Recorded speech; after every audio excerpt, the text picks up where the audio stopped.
Chapter 389. The heavy snow stopped. The warm sunlight painted the white snow in the courtyard with a layer of gold. The smooth white snow sparkled in Fang Yan's eyes. He woke up without illness or pain. It was another beautiful day. The villagers of Swallow Fort all had the habit of planting plum trees. As a group of experts who lived in seclusion, it was as if they would lose face if they didn't plant a few plum trees or drink a few jeans of strong wine. Of course, there were also plum trees planted in the Fang family's courtyard. Fang Yan opened the window. A cool breeze blew in his face, followed by the fragrance of plum blossoms. Suddenly, a sweet fragrance wafted in the night, scattering the fragrance of heaven and earth, cleaning up the essence, leaving only the bones for people to see. Fang Yan sang with emotion. He felt like he was the plum blossoms that scattered the fragrance of heaven and earth. The red and yellow flowers trembled in the wind and snow, but silently sent a delicate fragrance to the house. This kind of character, this kind of strength of character, how was it different from what he did? For some reason, Fang Yan felt that the plum trees were very pitiful. He said to Fang Yingxiong, who had secretly pushed open the door and stuck his head out to look, "Yingxiong, go and tie some straw to the plum trees to keep them warm." Fang Yingying grinned and said, "Junior Marshal Uncle, are you starting to feel sad again? That sad wind and autumn." "What sad wind and autumn? What sad wind and cold?" Fang Yan said unhappily. "I told you and Hero to read more books, but you two just don't listen." Yes, that's what I mean." Fang Yingying nodded shamelessly and said, "Junior Marshal Uncle, but this time you really think too much. Because plum trees are cold-resistant crops, they are not afraid of the cold." "How do you know they are not afraid of the cold?" Fang Yan turned and stared at Fang Yingying and asked, "Are you that plum tree? Do you know how they feel?" Fang Yingying opened his mouth and wanted to retort, "How do you know it is afraid of the cold? Are you a plum tree?" However, he knew that the consequences would be very serious. In the end, he swallowed back the words he wanted to say and said, "I'll go and dress them." Dress them up in an ambiguous way. "Junior Marshal Uncle, my mother wants you to have breakfast in the living room." Fang Yingying turned around and ran out. Fang Yan admired the plum blossoms for a while before returning to the bathroom to wash up. She took the toothbrush from the cup and was about to brush her teeth when she suddenly remembered something. He ran into the room and took out a white transparent toothbrush box. Inside the box was a dark blue toothbrush. This was something he borrowed from Yi Dowling's house. Anyway, no one would use what he had used. With the mentality that wasting was shameful, he packed this toothbrush and brought it home. He squeezed some toothpaste onto his toothbrush and brushed his teeth again. After brushing his teeth, there was not only the taste of mint in his mouth, but also a faint fragrance. This kind of toothbrush is really a treasure. Fang Yan kissed the handle of the toothbrush, and then put it into the cup. Instead, he threw the toothbrush he used before into the trash can. Who told it not to have a natural body fragrance? When Fang Yan was washing his face, the phone in the room rang. Fang Yan wiped his hands and walked outside. He turned on the phone and found that it was a message from Yi-Ro. He opened the message with excitement. There were only 4 words and a question mark. "Did you brush your teeth?" "Yes." Fang Yan replied happily. He thought that this woman was really smart. She even guessed that he had just brushed his teeth. "Did you use that dark blue toothbrush?" Yi-Ro's message came quickly. Her typing speed was not slow at all. Fang Yan's handsome face was slightly red. Thinking that Yi-Ro was not in front of him, he returned to normal and replied with a little embarrassment, "Why do you ask?" "Worry." "Worry about what?" "That toothbrush fell into the toilet," Fang Yan said. Fang Yan sneered and replied, "Do you think I am an idiot? Do you think I will believe such a stupid lie? Even if you want to disgust me, you have to find a convincing reason. Do you smell fresh after brushing your teeth?" "That's right." Fang Yan grinned. "I knew it." How could a violent woman like you not have any reaction when encountering such a thing? It turns out that you just realized it. But isn't it too late to react now? You know, that toothbrush is already in my hands. I can't return it. Come and hit me if you can. That's the smell of the orange brand toilet disinfectant, Yi Ro replied. Fang Yan's face turned pale. Impossible. Fang Yan's hand trembled as he typed these 3 words. He didn't believe it. He was still struggling to survive. Otherwise, why would the smell be so strong? Yi Ro asked. Fang Yan's face was full of fear. A strong feeling of discomfort appeared in his stomach. He started to believe Yi Ro's words. Yes, Yi Ro usually didn't stay at Yi Daoling's house. That toothbrush might have just been unsealed. A toothbrush that had been used once, even if it was stained with Yi Ro's fragrance, it shouldn't have such a strong orange smell. Moreover, the residue of the first use was normal.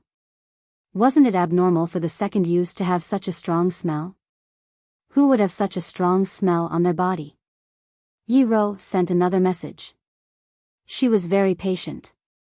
She had to convince Fang Yan until he believed her. Fang Yan didn't reply to this message. He didn't even dare to open it. Do you think I am the fragrant concubine? Yi Ro's words came through the phone. It was like a dagger stabbing into Fang Yan's heart. Fang Yan couldn't hold it in anymore. He laid on the edge of the toilet and vomited. In the woods by the shore of Shihizi, 2 beautiful girls were taking a walk in the snow. The cold wind in the morning was bone-chilling. Taking a breath would freeze people's hearts and lungs. However, these 2 girls didn't care at all. This kind of temperature was indeed not a difficult problem for them to overcome. Their physiques were originally better than ordinary people. Even some sturdy men were far inferior. Sister, guess what he is doing now? The girl with a red down jacket, blue jeans, and small leather boots asked playfully. The girl had a round face, round eyes, snow-white skin, and a cute appearance. She looked very young and was in the best period of her first awakening of love. Girls at this stage were still full of fantasies about love. Whether it was someone else's or their own, they felt that it should be as beautiful and unforgettable as a fairy tale. Vomit. The girl with white leather and white pants said. The simplest sportswear couldn't hide her ethereal temperament. It was like a fairy in the snow. It was the master of the world of wind and snow. The girl in red giggled and said, Sister, you are so bad. You took revenge on him like this. I'm afraid he won't have the appetite to eat breakfast today. Not only this morning, but also this afternoon and tonight. He won't be able to eat for a few days. Make him vomit all the bile in his stomach. Yi Zi was Yi Ro's cousin and the youngest daughter of 3rd Uncle Yi Daoling. Yi Zi was a student of Yenjing Shuema University. After the holidays, she ran to her hometown Yanzhou for a vacation. Last night, Fang Yan forced her to abdicate. Although Yi Daoling received a phone call from his family, there were still some things that couldn't be explained clearly. Therefore, Yi Ro was ordered to go to Yenjing to talk to Yi Daoling. Through Yi Ro's narration, Yi Daoling had a clearer understanding of the importance of Fang Yan in this incident. Therefore, Yi Daoling ordered his assistant, Lin Donghai, who was also from Yanzhou, to bring Fang Yan to his home. Fang Yan and Yi Ro met at Yi Daoling's home. Because of Fang Yan's unreasonable behavior, the 2 even lived in the same room. Although they got along harmoniously, and there were no hot-blooded or melodramatic incidents, on the way back to Yanzhou, Yi Ro received a message from Fang Yan. I used your toothbrush to brush my teeth. Yi Ro was ashamed and angry. If Fang Yan was by her side, she would definitely beat him up again. After returning, Yi Zi found Yi Ro's strangeness.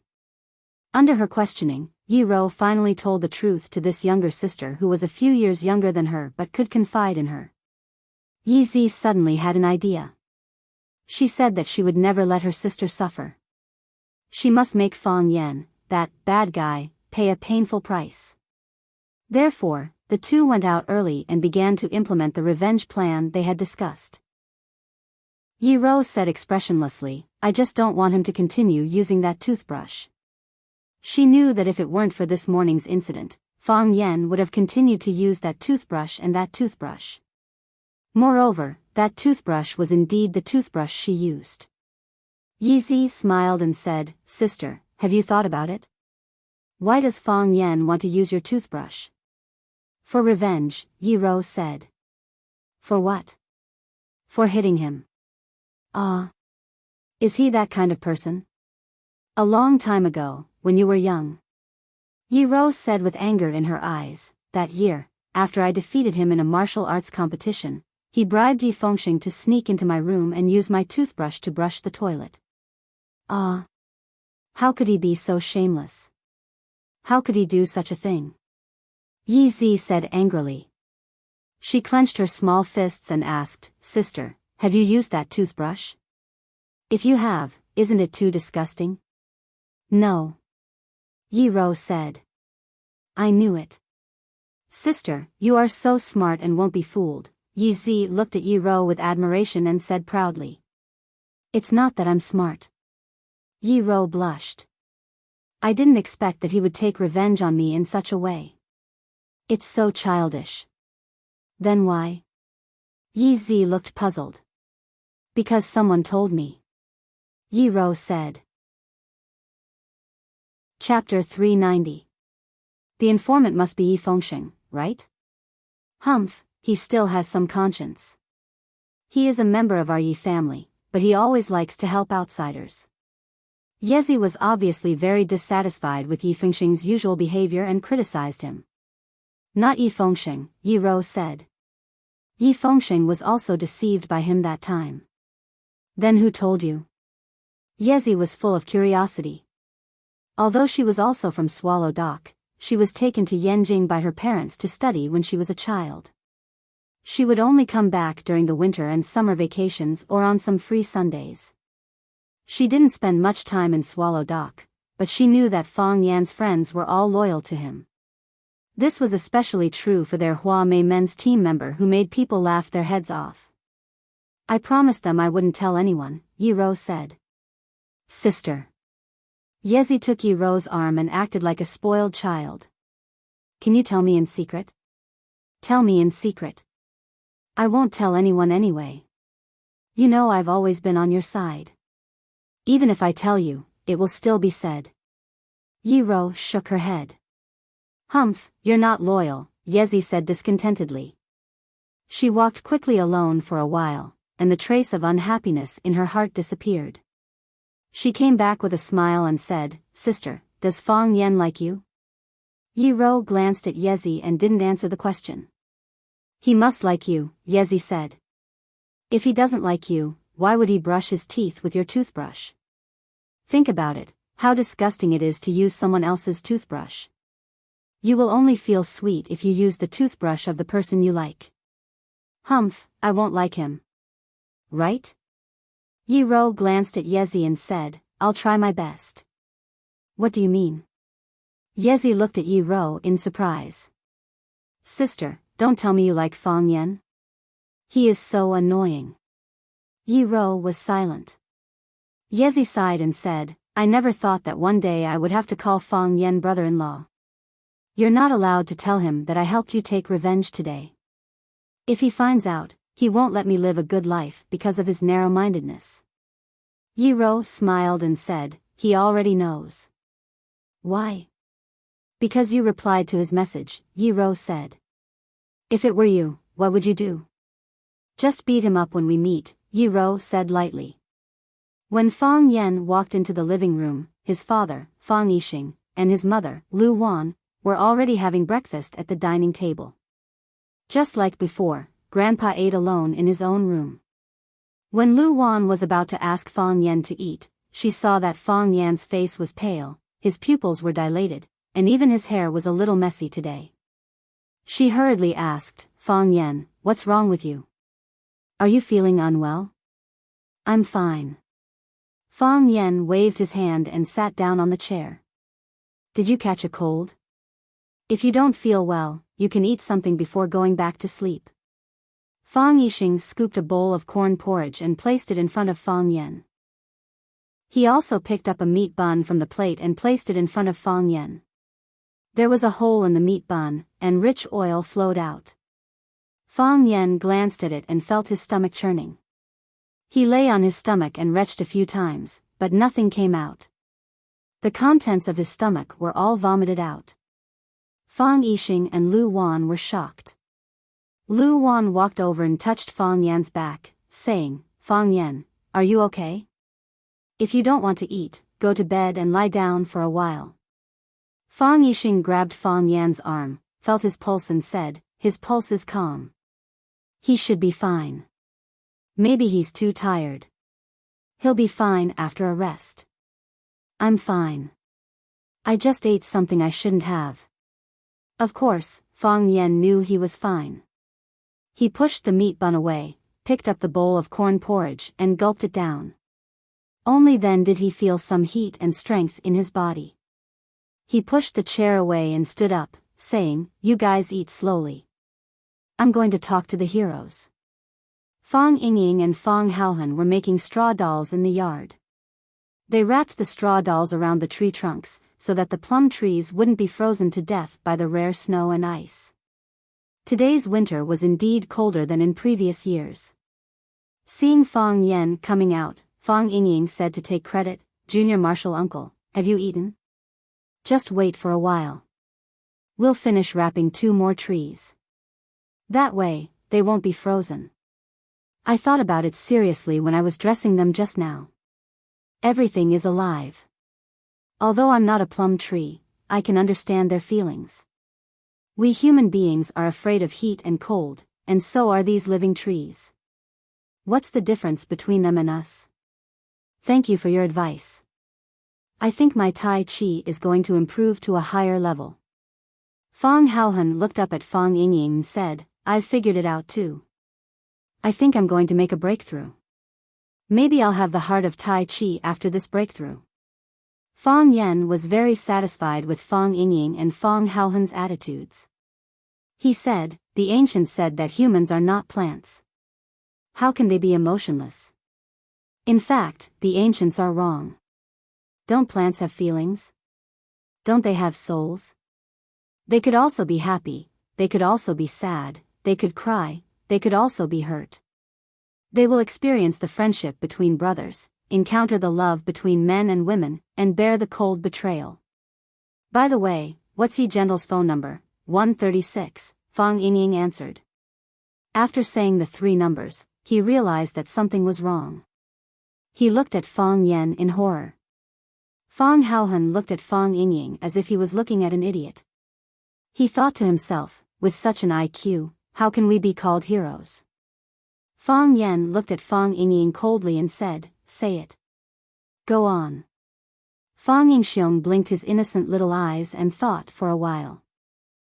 Then, he slapped himself on the forehead and said, "Look at my pig brain, I actually forgot such an important thing. What's behind it again? I haven't contacted Miss Yi for a long time. I even forgot her phone number. Fang Haohan, do you know her?" "I don't know." Fang Haohan denied firmly. He didn't want to be involved in this matter. "I've never contacted Miss Yi alone. She's Junior Martial Uncle's opponent. Only Junior Martial Uncle can contact her. That's impossible."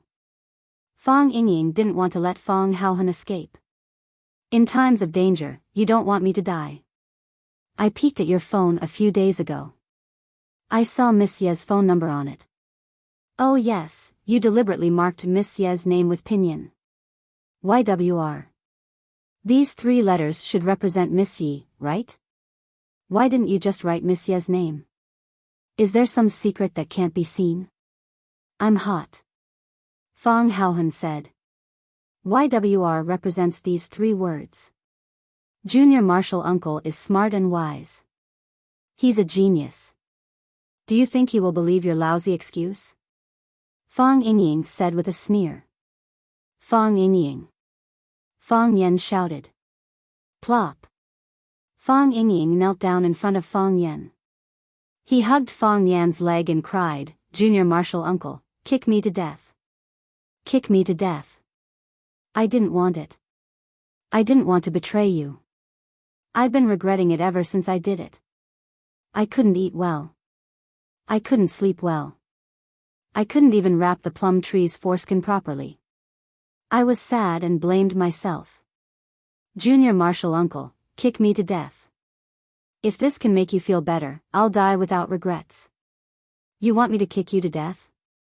Fang Yen stared at Fang Yingying's funny fat face coldly and said, then let go of your stinky hand first. This fatso was too hypocritical. He shouted for others to kick him to death. But his hands were hugging Fang Yan's legs tightly. How could others kick him? Junior Marshall uncle, I didn't think that woman was so sinister. I was used by her. Fang Yingxiong cried with tears and snot on his face. You also know that no girl has ever liked me since I was young. They would laugh when they saw me. They thought I was chubby and funny, but they were never willing to play with me. I'm a failure. I'm very pitiful. I have no experience with women. I don't understand their evil thoughts. I don't understand their methods of harming people. Junior Marshall uncle, I don't want to live anymore. I really don't want to live anymore. I'm already so old. I still have my first love and first kiss. Tell me, what's the point of living like this? Hearing Fang Yingying's confession, Fang Haohan couldn't help but feel sad. With red eyes, he sat down in the snow and said in a hoarse voice, if there is a you, how can there be a Liang? If there is a Junior Marshall uncle, how can there be a hero? We are excellent, but Junior Marshall uncle is more excellent. All the girls in Swallow Dock like Junior Marshall uncle.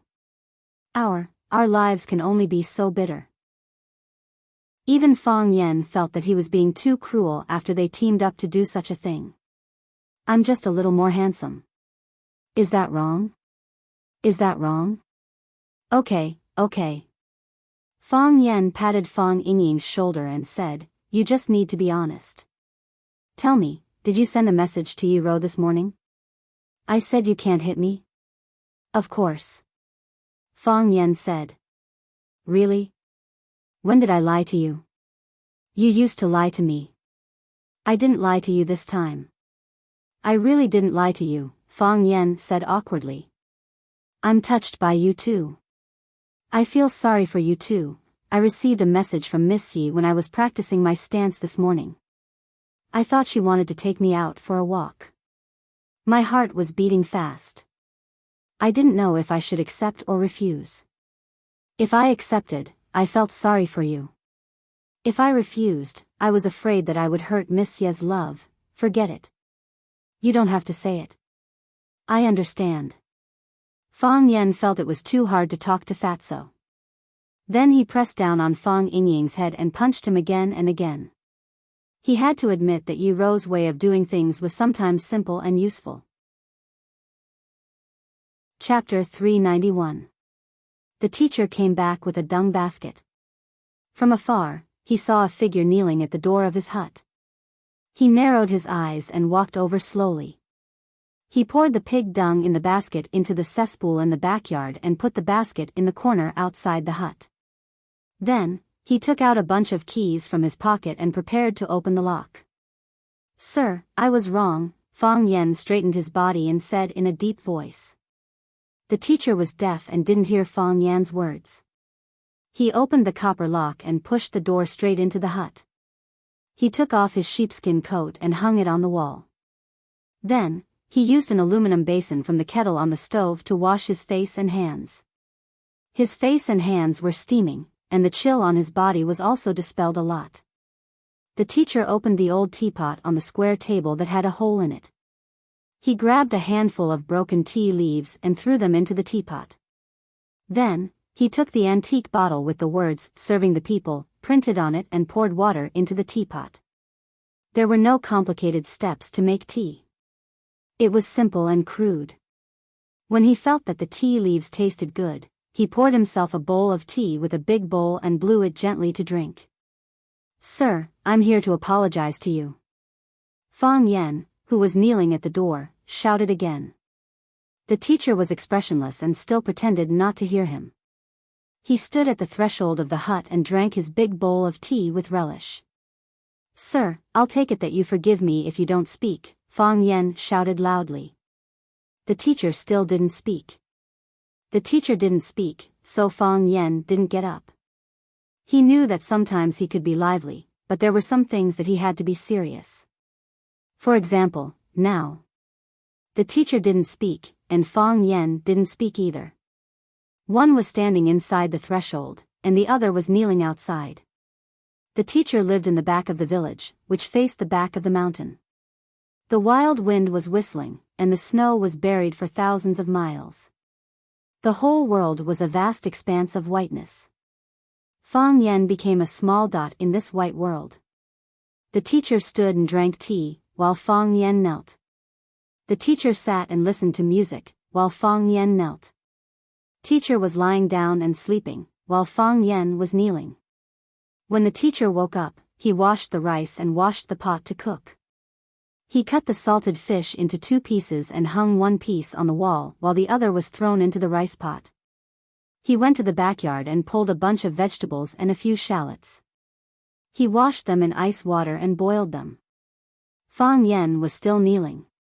The teacher ate the salted fish rice, swallowed a few small vegetables, washed the bowls and chopsticks, brushed the iron pot clean, and poured water into the teapot for the morning and drank a bowl of hot tea.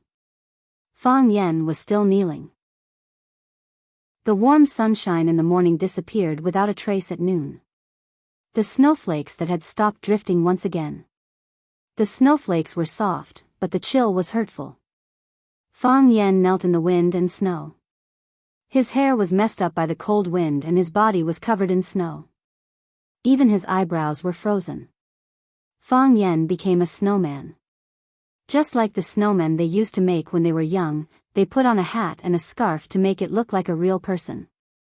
Fang Yen was the most vivid snowman because he was a real person. When Fang Yen was kneeling, Swallow Dock was still as quiet as before. However, what was different from before was that many of the courtyard doors were open, and people were standing at the door looking into the distance. The Li family. An old lady in a gray cotton-padded jacket stood at the door and asked, "Is the kid from the Fang family still kneeling?" "He's kneeling," Li Xiaotian stood behind the old lady and replied with a pained expression. Sigh. The old lady sighed and said to her grandson, "This child has great ambitions. It's inevitable that he will suffer a little." The Yi family. Yi Daowen was stomping around in the study. He pushed open the window and asked the servant who was sweeping the snow outside, "Is Fang Yen still kneeling?" "He's kneeling," the servant replied. Crack, the window was closed again. The servant looked at each other and lowered his head to sweep the floor again. The Fang family.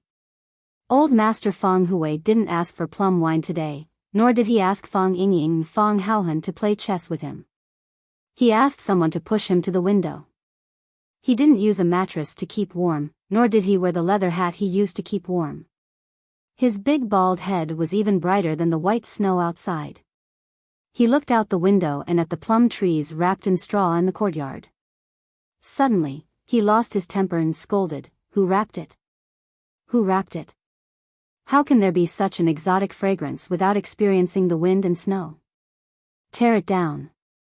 Tear all the straw for me." Fang Yingying and Fang Haohan didn't dare to refute. They hurriedly ran out to tear down the straw bundles that had been wrapped up this morning. At this moment, Fang Hui was full of murderous intent.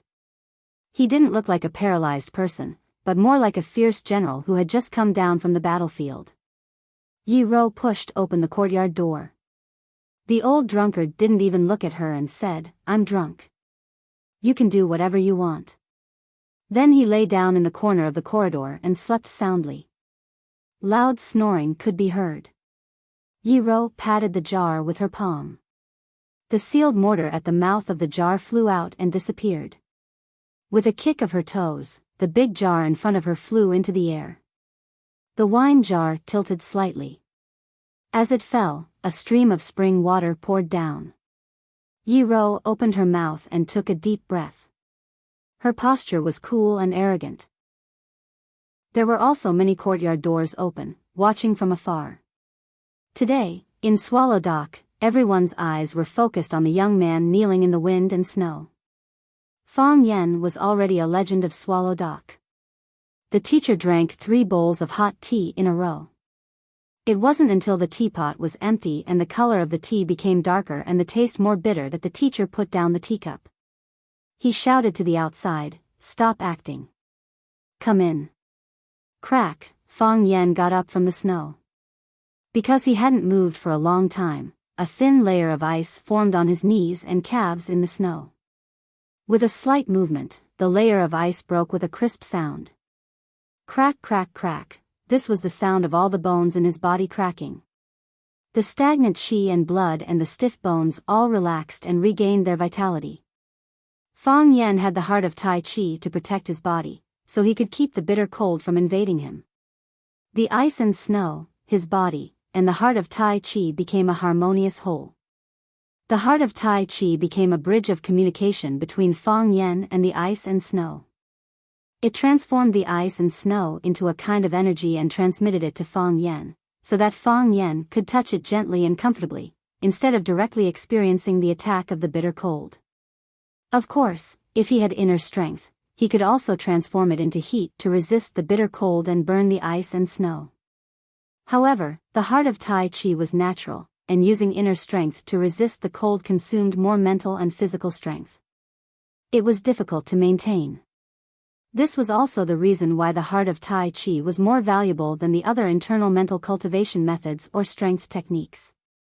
When Fong Yen moved, the snow on his body fell, the frost on his eyebrows disappeared, and he became a living person with flesh and blood. There was an iron sword stuck in his back, the hilt facing down, the tip of the sword pointing up, hanging diagonally on his back. Fong Yen walked into the small room and said to the teacher, "Teacher, I have come to apologize to you." "What did I do wrong?" the teacher asked. "Fong Yen is young, so I shouldn't have made the decision to force Teacher Gong," Fong Yen said seriously. The teacher looked at Fong Yen and said, "You didn't make the decision on your own. You have been planning this for a long time." Fong Yen knows his mistake. Fong Yen lowered his head and admitted his mistake. "Fong Yen, now that you've forced Swallow Dock to abdicate, the entire Swallow Dock will move because of you. Have you ever thought that while you're fighting for Swallow Dock's benefits, you're also pushing Swallow Dock to the world? Is this good or bad for Swallow Dock?" In ancient times, there was the right to release troops with a cup of wine. There was also the saying, "When the cunning hare is dead, the hound is cooked, and when the birds are gone, the fine bough is hidden."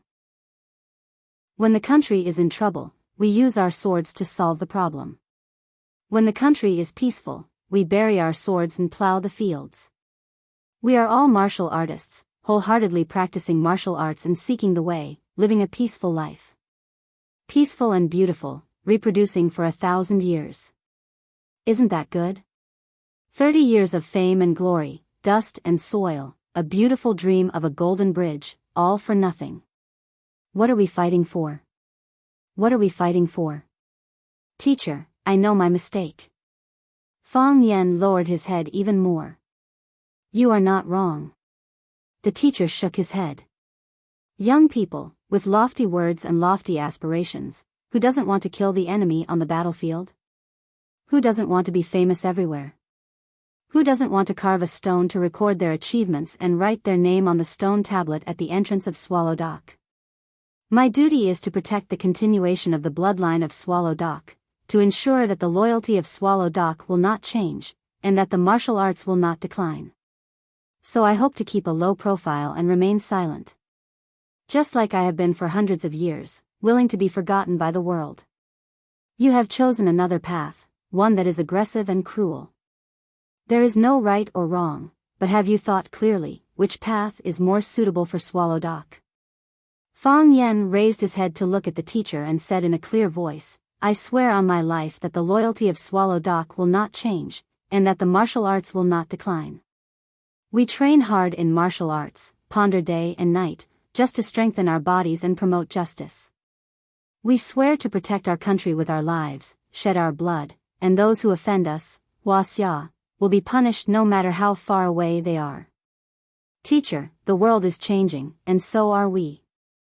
I have never thought about whether this path is right or wrong, I only thought about the right or wrong of this matter. I am not willing to be aggressive, I am even more unwilling to be cruel, I only hope that we will not be bullied. I only have this small ambition. The teacher pondered for a long time, looked at Fang Yan and said, since you have already thought it through, why are you apologizing? Teacher will always be teacher, Fang Yan's teacher, Swallow Doc's teacher. I have no respect for my elders, I have disobeyed teacher, so naturally I have to apologize, Fang Yan said without changing his expression. Fang Yan, kneel, the teacher said. Fang Yan obeyed and knelt down. You have a son, Fang Yan, who has no respect for his elders, and who is audacious and presumptuous. He has disobeyed Mr. and placed Swallow's Doc in a dangerous situation. Mr. stretched out his hand and drew the iron sword from Fang Yan's back. He said, severely punish him with 3 strokes as punishment. The teacher held the long sword in his hand, and the blade struck straight at Fang Yan's head. Clang! When the sword came down, it was not Fang Yan's head that was cut in half, but the iron sword, that was broken into 2 pieces. Fang Yan was ashamed, and said embarrassedly, I was afraid that teacher would really kill me in a fit of anger. So, I did something to the sword. The teacher held the sword hilt, and was stunned for a long time before he said helplessly, in ancient times, there was Su Qin who carried the sword on his back, and today, there is Fang Yan who carries the sword. Go back. Go back. I can't teach you. Chapter 392. It's not good to be too smart. Fang Yan took the initiative to bring his friends to force Teacher Gong, which was a serious mistake for Swallow Doc and Teacher Gong. Originally, he wanted to carry a few branches over. Didn't the ancients play the trick of carrying thorns to ask for punishment? However, could a man from Swallow Doc do such a thing? Wouldn't you be insulting teacher and yourself by carrying a few thorns? Even if teacher broke those thorns, he wouldn't be able to do anything to you. Instead, it would be a waste of his old strength. By doing such a thing, you would make teacher angry for no reason. Fang Yan hesitated again and again, and with Fang Yingying and Fang Haohan, the 2 inept military counselors, he finally decided to carry the sword and apologize. First, the sword looked imposing and murderous. At first glance, he looked like an iron-blooded man from Swallow Doc.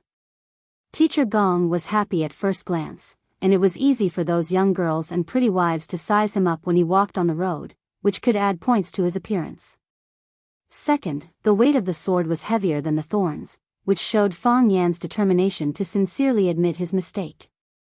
He didn't run away, wasn't afraid, and faced his mistakes bravely. If you want to kill me or cut me up, you can do whatever you want. The grandfather will take it, no, the grandson will take it. Fang Yan had already carried the sword. At the critical moment, Fang Yingying asked a question, what if Teacher Gong kills you in a rage? The 3rd martial nephew of the Fang family was suddenly stunned. Yes, Teacher Gong suffered such a big loss, and Fang Yan's behavior was obviously different from Teacher Gong's usual ideas. Teacher Gong would draw his sword and kill Fang Yan or cut Fang Yan in a rage. What should he do? This problem had to be carefully considered.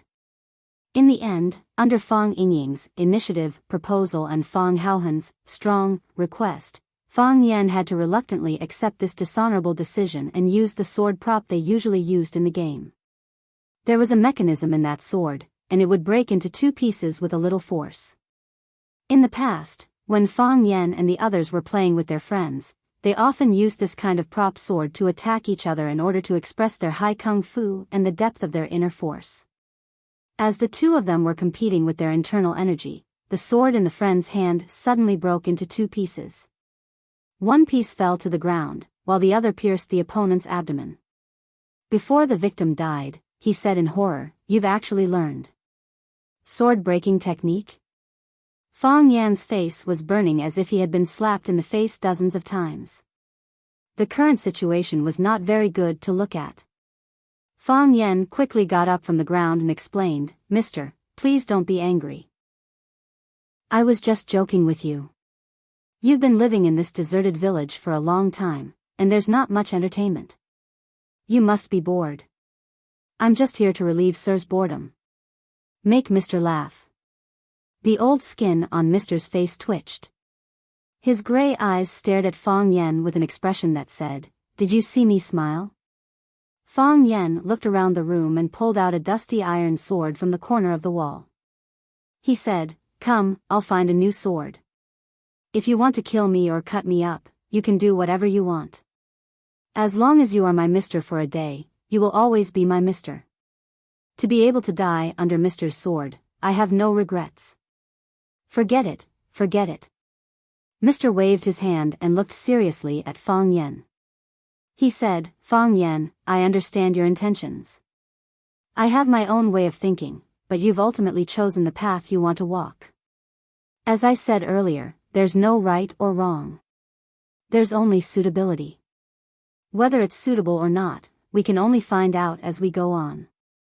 You've already led Swallow Dock to take a step forward, so Swallow Dock can no longer retreat. Others won't allow us to retreat either, so we can only move forward. Since you've led Swallow Dock to take the first step, then lead Swallow Dock to continue moving forward. You are duty-bound to fulfill this mission. Mister, I'm not suitable, right? I feel that I'm too careless and have a glib tongue. I can't handle too much pressure, and I want to turn and run at the first sign of danger. Why don't you choose someone else? I feel that Bai Xiao is not bad. He's mature and steady, broad-minded, and has outstanding abilities.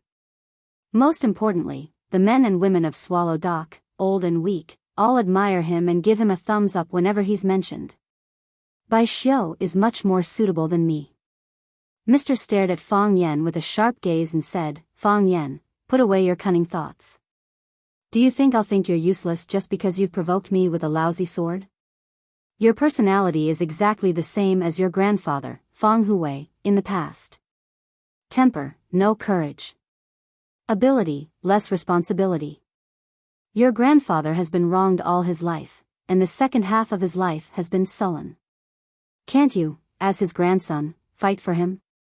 Fang Yen held the dusty iron sword in his hand and sighed softly. "Mister, the responsibility is great. I'm afraid I can't bear it. As long as you do your best, who will blame you when the time comes?" Mister said heroically and domineeringly. "If anyone is dissatisfied, tell him to come and talk to me. See if I don't use the iron sword to break his head. See if I don't use the iron sword to break his head." Only Mister could say this. No one else dared to say it, nor did they have the right to say it. Mister was Mister, Swallow Dock's Mister. Mister patted Fang Yan's shoulder and said, "Go. You're not alone. Swallow Dock will always be your strong shield. As long as I'm alive, I'll support you as well." Fang Yan was silent and bowed deeply to Mister. He turned around and left, solemn and stirring. From this day on, from this moment on, he would shoulder another responsibility. It was a responsibility that could not be seen or touched, but was so heavy that it made others breathless. This kid. Mister smiled and shook his head. "Mister." Bai Xiao appeared in front of Mister. He had black hair, a white robe, and was barefooted. At first glance, he looked like a lonely ghost or a lunatic. However, his black hair was too natural and soft, and his white robe was too plain and clean. His entire person looked gentle and refined, and it was easy to give people a good impression. "I was almost tricked by this hairy monkey again," Mister said proudly. "When dealing with this kid, your head has to turn a few times. It's never wrong to think about everything more than a few times." He was able to kneel in the snow for so long without a word of complaint, but he couldn't bear this little punishment. Did he need to bring out a broken sword to embarrass himself? He just wanted to make me angry so that I would push him aside and choose someone else to bear this responsibility. This lazy guy, I won't let him have his way. See, Monkey's son still couldn't escape the palm of Buddha Tathagata's hand. Mister's wisdom is as vast as the sea. This little trick of his naturally has nowhere to hide, Bai Xiu said respectfully. What wisdom is as vast as the sea?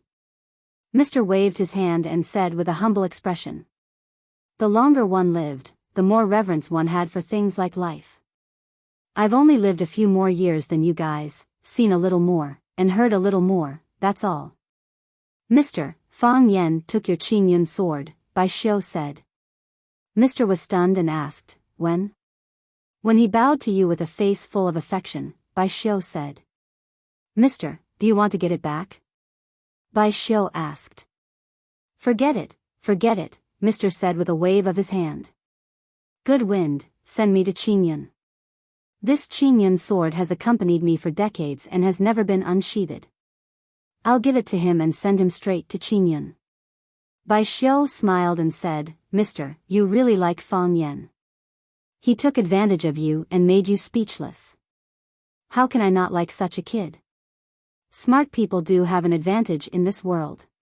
Yes, Bai Xiu said with a nod. He took the cold bowl from Mister's hand and heated it with boiling water. He then poured a bowl of hot water and put it in Mister's hand, saying, drink less tea and drink more water. You've just handed such an important responsibility to Fang Yen. Don't you want to live a few more years and see how far he can take Swallow Dock? Mister patted the back of Bai Xiu's hand and said, this kid is smart, but smart people go to extremes too easily. If Swallow Dock is in danger, you must stop him. Mister, I understand. Bai Xiu nodded solemnly. Swallow Dock is Fang Yan's Swallow Dock, and it is also my Swallow Dock. Mister smiled and said, my spirit is tired after fighting with that kid in a battle of wits and courage. You go, I'll lie down and rest for a while. Bai Xiu didn't leave immediately. Instead, he helped light the pile of firewood, helped Mister lie down on the chair, and covered him with a mattress before closing the wooden door and leaving. Creak, the wooden door closed, and the man lying on the chair opened his eyes. In the light of the fire, his pupils shone with a multicolored luster. His eyes were deep and distant, like the endless snowy plains outside the thatched cottage, and like the starry sky that covered the entire earth. This was an old man with wisdom and experience. These young people, he looked at the fire in front of him and said softly, I hope this is Swallow Dock's good fortune. Fang Yen held the green cloud sword and walked back like a thief who had gotten his hands on him. However, at the edge of the pond in front of his house, he ran into a black-clothed woman who was throwing a snowball into the pond. The woman grabbed a handful of snow from the snow under her feet and squeezed it. A smooth little ball appeared in her palm. She threw the little ball toward the pond's icy surface. The little ball slid forward on the ice. This was a little game that Fang Yen had taught her. Swallow Dock wasn't a bustling place. It didn't have bars or karaoke, but the children naturally had their own ways of picking up girls that weren't inferior to the methods of the children in the city. Fang Yen looked at her back for a while and felt that it was best not to have any contact with her. Holding his sword, he prepared to sneak past her without making a sound. Are you pretending not to know me or pretending not to see me? The woman suddenly turned around and looked at the escaping Fang Yen with a smile. Chapter 393. Are you pretending not to know me or pretending not to see me? This question was really difficult to answer. Seeing Fang Yan's bewildered expression, Phoenix threw a snowball at Fang Yen and said, take this. Pa! The snowball hit Fang Yan's chest and broke into snowflakes. They fell down and became one with the snow again. Phoenix did not have the joy of hitting the target. She just looked at Fang Yen and asked, why don't you dodge? Do you want to dodge? Fang Yen said with a smile. Didn't you always want to hit me before? I really want to hit you, but I know I can't hit you. Phoenix said with a smile. Her smile looked lonely. I can't hit you, so I always want to hit you. You don't even want to dodge. This is really, how can this game continue? Have you ever played snowball throwing? The greatest joy of this game was not hitting, but dodging. One side desperately chased, the other side desperately dodged. The one who chased was hell-bent, and the one who dodged was willing. If the one who chased hit every snowball, and the one who dodged stood still, this game must be quite boring, right? I'm sorry, Fang Yen said. He could feel Phoenix's emotions. He knew that she was very unhappy. He shouldn't have said sorry, or rather, he shouldn't have said sorry. But, he didn't know what was going on, but he said it so naturally. It was as if he had really done something wrong to Phoenix. Perhaps, such a farewell was really hurtful? Fang Yen, you've changed. Phoenix's hands were in the pockets of her trench coat. She was clearly not in the mood to continue playing with snowballs. Her figure was tall and graceful. Her slightly curly hair was blown by the cool wind and slapped on her face, giving her a poignant charm. Fang Yen looked into Phoenix's eyes and nodded very seriously. He said, "A lot of things have changed." "Yes. A lot of things have changed, and a lot of people have changed," Phoenix said softly. "In the past, you took things as they came. Apart from the advancement of your cultivation, you didn't care about anything else." Fang Yen smiled and said, "I still care about some other things, but you don't care about those things." "How do you know I don't care? Have you ever cared?" Phoenix smiled and shook her head. "Mind or not, there's no point in talking about this. I heard what happened last night. That was a beautiful win. This is Fang Yen. This is the Fang Yen I know. This is the Fang Yen who always brings surprises." Fang Yen was silent. He didn't know what to say. Perhaps not saying anything was the most appropriate response. "I never thought such a day would come," Phoenix said with a smile. The two of us stand facing each other, speechless. "Don't you think this scene is very awkward?" "Actually, it's all right," Fang Yen said. He also felt very awkward. He had the urge to quickly end this and run away. The reason for this situation is because you are more concerned about the feelings of another person. Phoenix was like a caring sister. She explained, "There is nothing to say when you are with your first love because your feelings have changed. You feel a trace of guilt and embarrassment when facing me. No matter how smart you are still a kind person." Fang Yen thought about it seriously and said, "Perhaps, you are right. You have always been able to give me the best advice and the most professional analysis from the perspective of a bystander. Can you tell me who that person is? Don't you already know?" "Talking to you is no longer interesting," Phoenix said. She opened her arms and said, "This is the true meaning of farewell, right? Come, let's hug one last time." Fang Yen hesitated. "What? Are you afraid or unwilling?" Phoenix said with some dissatisfaction. "When a girl makes such a request, even if you are 100 times unwilling, you should at least put on a perfunctory act. Do you know that such an expression of yours is very hurtful? Am I so loathsome? I am just worried." Fang Yen walked towards Phoenix step by step and said, "The sword in my hand will hurt you. The sword is not out of its sheath, how can it hurt me?" Phoenix asked. Then, she licked her dry lips and said very seriously, "Even if I am hurt by your sword, I will not blame you. I am telling the truth." "I believe you," Fang Yen said. He held the sword with one hand and walked over to hug Phoenix. The warm and fragrant body entered his arms, but Fang Yen did not feel happy or ambiguous. Instead, he felt that his heart was very blocked, and his whole body became heavy. The beautiful girl in his arms was his beauty, the youth of his youth. He wanted to see his favorite movie with her. He wanted to walk through every mountain and river with her. He wanted to see every river with her. They were the eyes he saw when he opened his eyes every morning. They were the sweet dreams he had every night. He wanted to dedicate all of his beauty to her. He wanted to protect her for the rest of her life. At that time, she was the most important person to him. Now, they said goodbye in such an understated way. Goodbye to the girl, goodbye to his first love, goodbye to the good things, goodbye to a lifetime. The two of them hugged each other tightly. They were reluctant to part, but they were also ruthless and determined. Phoenix was not in a good mood either. She said in a low voice, "Then, I wish you good luck." "You too," Fang Yen said. After saying goodbye like this, Fang Yen thought that Phoenix would leave his arms. But Phoenix did not. "I have to leave something to remember," Phoenix said. "What?" Click, the sound of a shutter clicking. Only then did Phoenix let go of Fang Yen. Looking at the camera of her and Fang Yen hugging tightly, she said, "I will send it to the lady and tell her that we have said goodbye. I have become your past tense. You see, I am so considerate of you." Phoenix giggled. "Fang Yen, now you know that I am the best to you, right?" "I know." Fang Yen smiled bitterly. "If you delete it, this feeling will be more profound." "I will not delete it." Phoenix refused Fang Yan's proposal.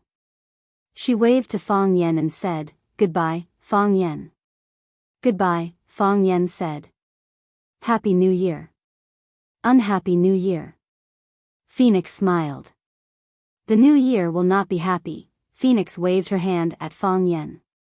Placing both her hands into the pockets of her coat, she gracefully walked into the snowstorm. Her figure was quickly swallowed up by the snowstorm, becoming an indistinct dot. "Goodbye." Fang Yen waved and said softly. Whether happy or not, the new year arrived as scheduled. New Year's Eve was getting closer and closer, and there were more and more relatives at home. Fang Huwei had 2 sons and 3 daughters. His youngest son, Beihai, died in battle. His eldest son, Fang Yixing, was fond of calligraphy and painting and had no interest in martial arts. After Fang Huwei's legs were disabled, there was no successor for Fang family Tai Chi. However, his disciple, Mo Qingdi, quickly rose to support the Fang family. When Mo Qingdi was at his peak, the Fang family was also at its peak. No one dared to underestimate the enemy in Jianghu.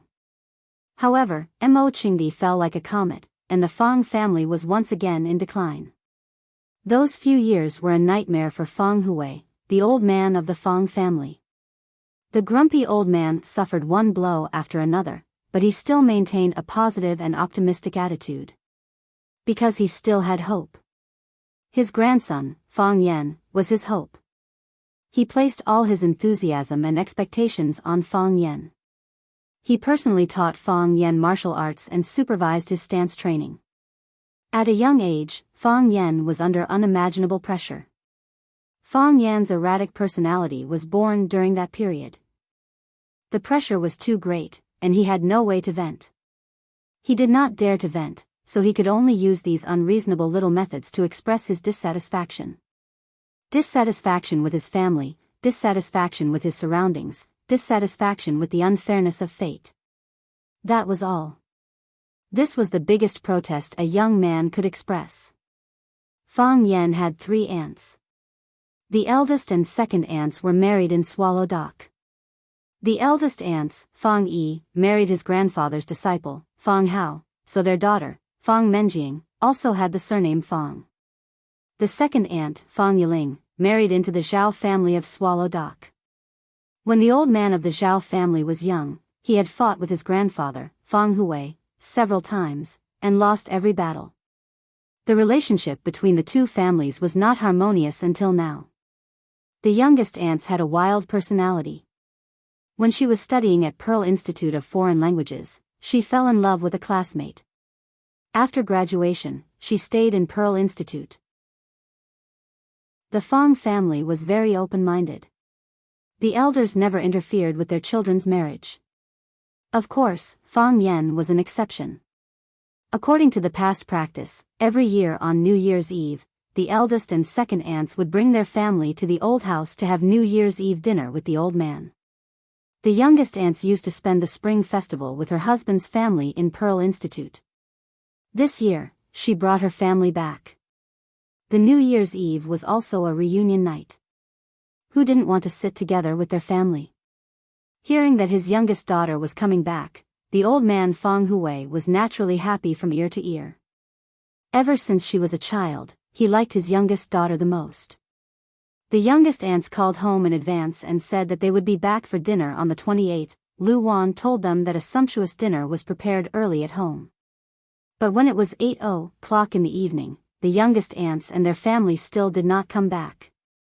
Lu Wan called to urge them, but the youngest aunt's mobile phone was turned off. The Feng family was very anxious. Lu Wan shouted and asked Feng Yan to take Feng Yingying and Feng Haohan to drive out to pick them up. She was afraid that the road from Yanjing City to Yanzhou was not easy to drive, and the car should not break down on the road. Feng Yan was also worried about the safety of the youngest aunts. He called Feng Yingying and was ready to drive in the direction of Yanjing to look for them. If the car really had a problem, they could also exchange the car with them and let them come back to warm up first. As soon as Feng Yan and Feng Yingying drove away from the gate of the courtyard, they saw a black Mercedes-Benz stopped in front of the gate. The back door was pushed open, and a young man wearing a thick down jacket jumped out. He looked around the village and wilderness and said discontentedly, "Mom, what kind of place is this? Are we going to spend the New Year here?" Chapter 394. Zhou Mingli was very unhappy. When he was unhappy, he had to make others unhappy as well. He didn't agree to go back to the countryside for the spring festival. It was dirty, broken, boring, and poor. What was there to go? If he had a little bit of expectation for the village life before, after listening to the complaints of his classmates who had experienced living in the countryside, that little bit of expectation disappeared without a trace.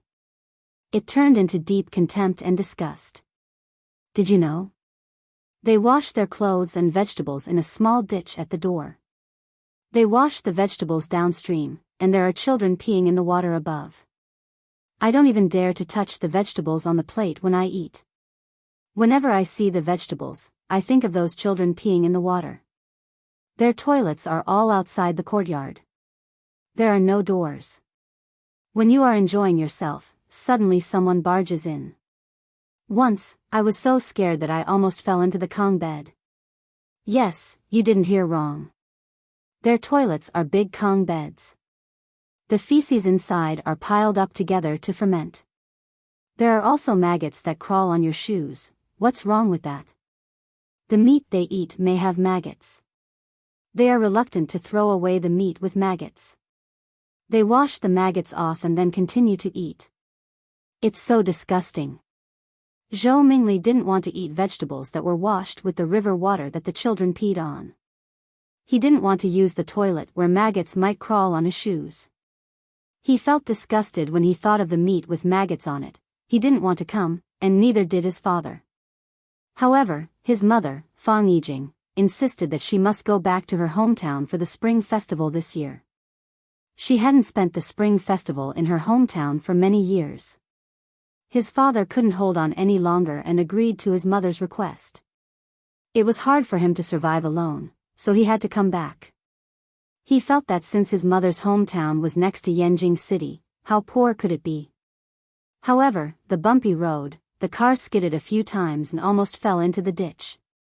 He was filled with fear and disgust for the place he was going to. When he arrived at his destination and saw that he was actually in a primitive village, he felt that the urine-soaked vegetables and maggots in the toilet were waving in front of him. He couldn't suppress the anger in his heart anymore. He didn't dare to vent his anger on his parents, but he dared to say a few undignified words in front of his poor relatives. They could only listen to him sullenly, and then apologize to him, saying that the conditions were not good, and that he should forgive them. Wasn't this the style and behavior of a farmer? At least, that was what Zhou Mingli thought. It was said that children's words carried no harm, but this brat's words caused the hearts of the smiling relatives to turn cold. A son does not despise his mother for being ugly, and a son does not despise his family for being poor. Swallow Dock could be considered as half of Zhou Mingli's hometown. Being belittled and scolded like this made people feel very uncomfortable. Besides, the people of Swallow Dock were naturally proud. They were suspicious and looked down on everything in the outside world. When the proud people of Swallow's Dock heard Zhou Mingli describe Swallow's Dock as a place where even birds don't shit, some people's faces turned ugly. Lu Wan and First Aunt Fang Yisen stood at the front of the crowd to welcome them. Hearing Zhou Mingli's words, they could not help but stop.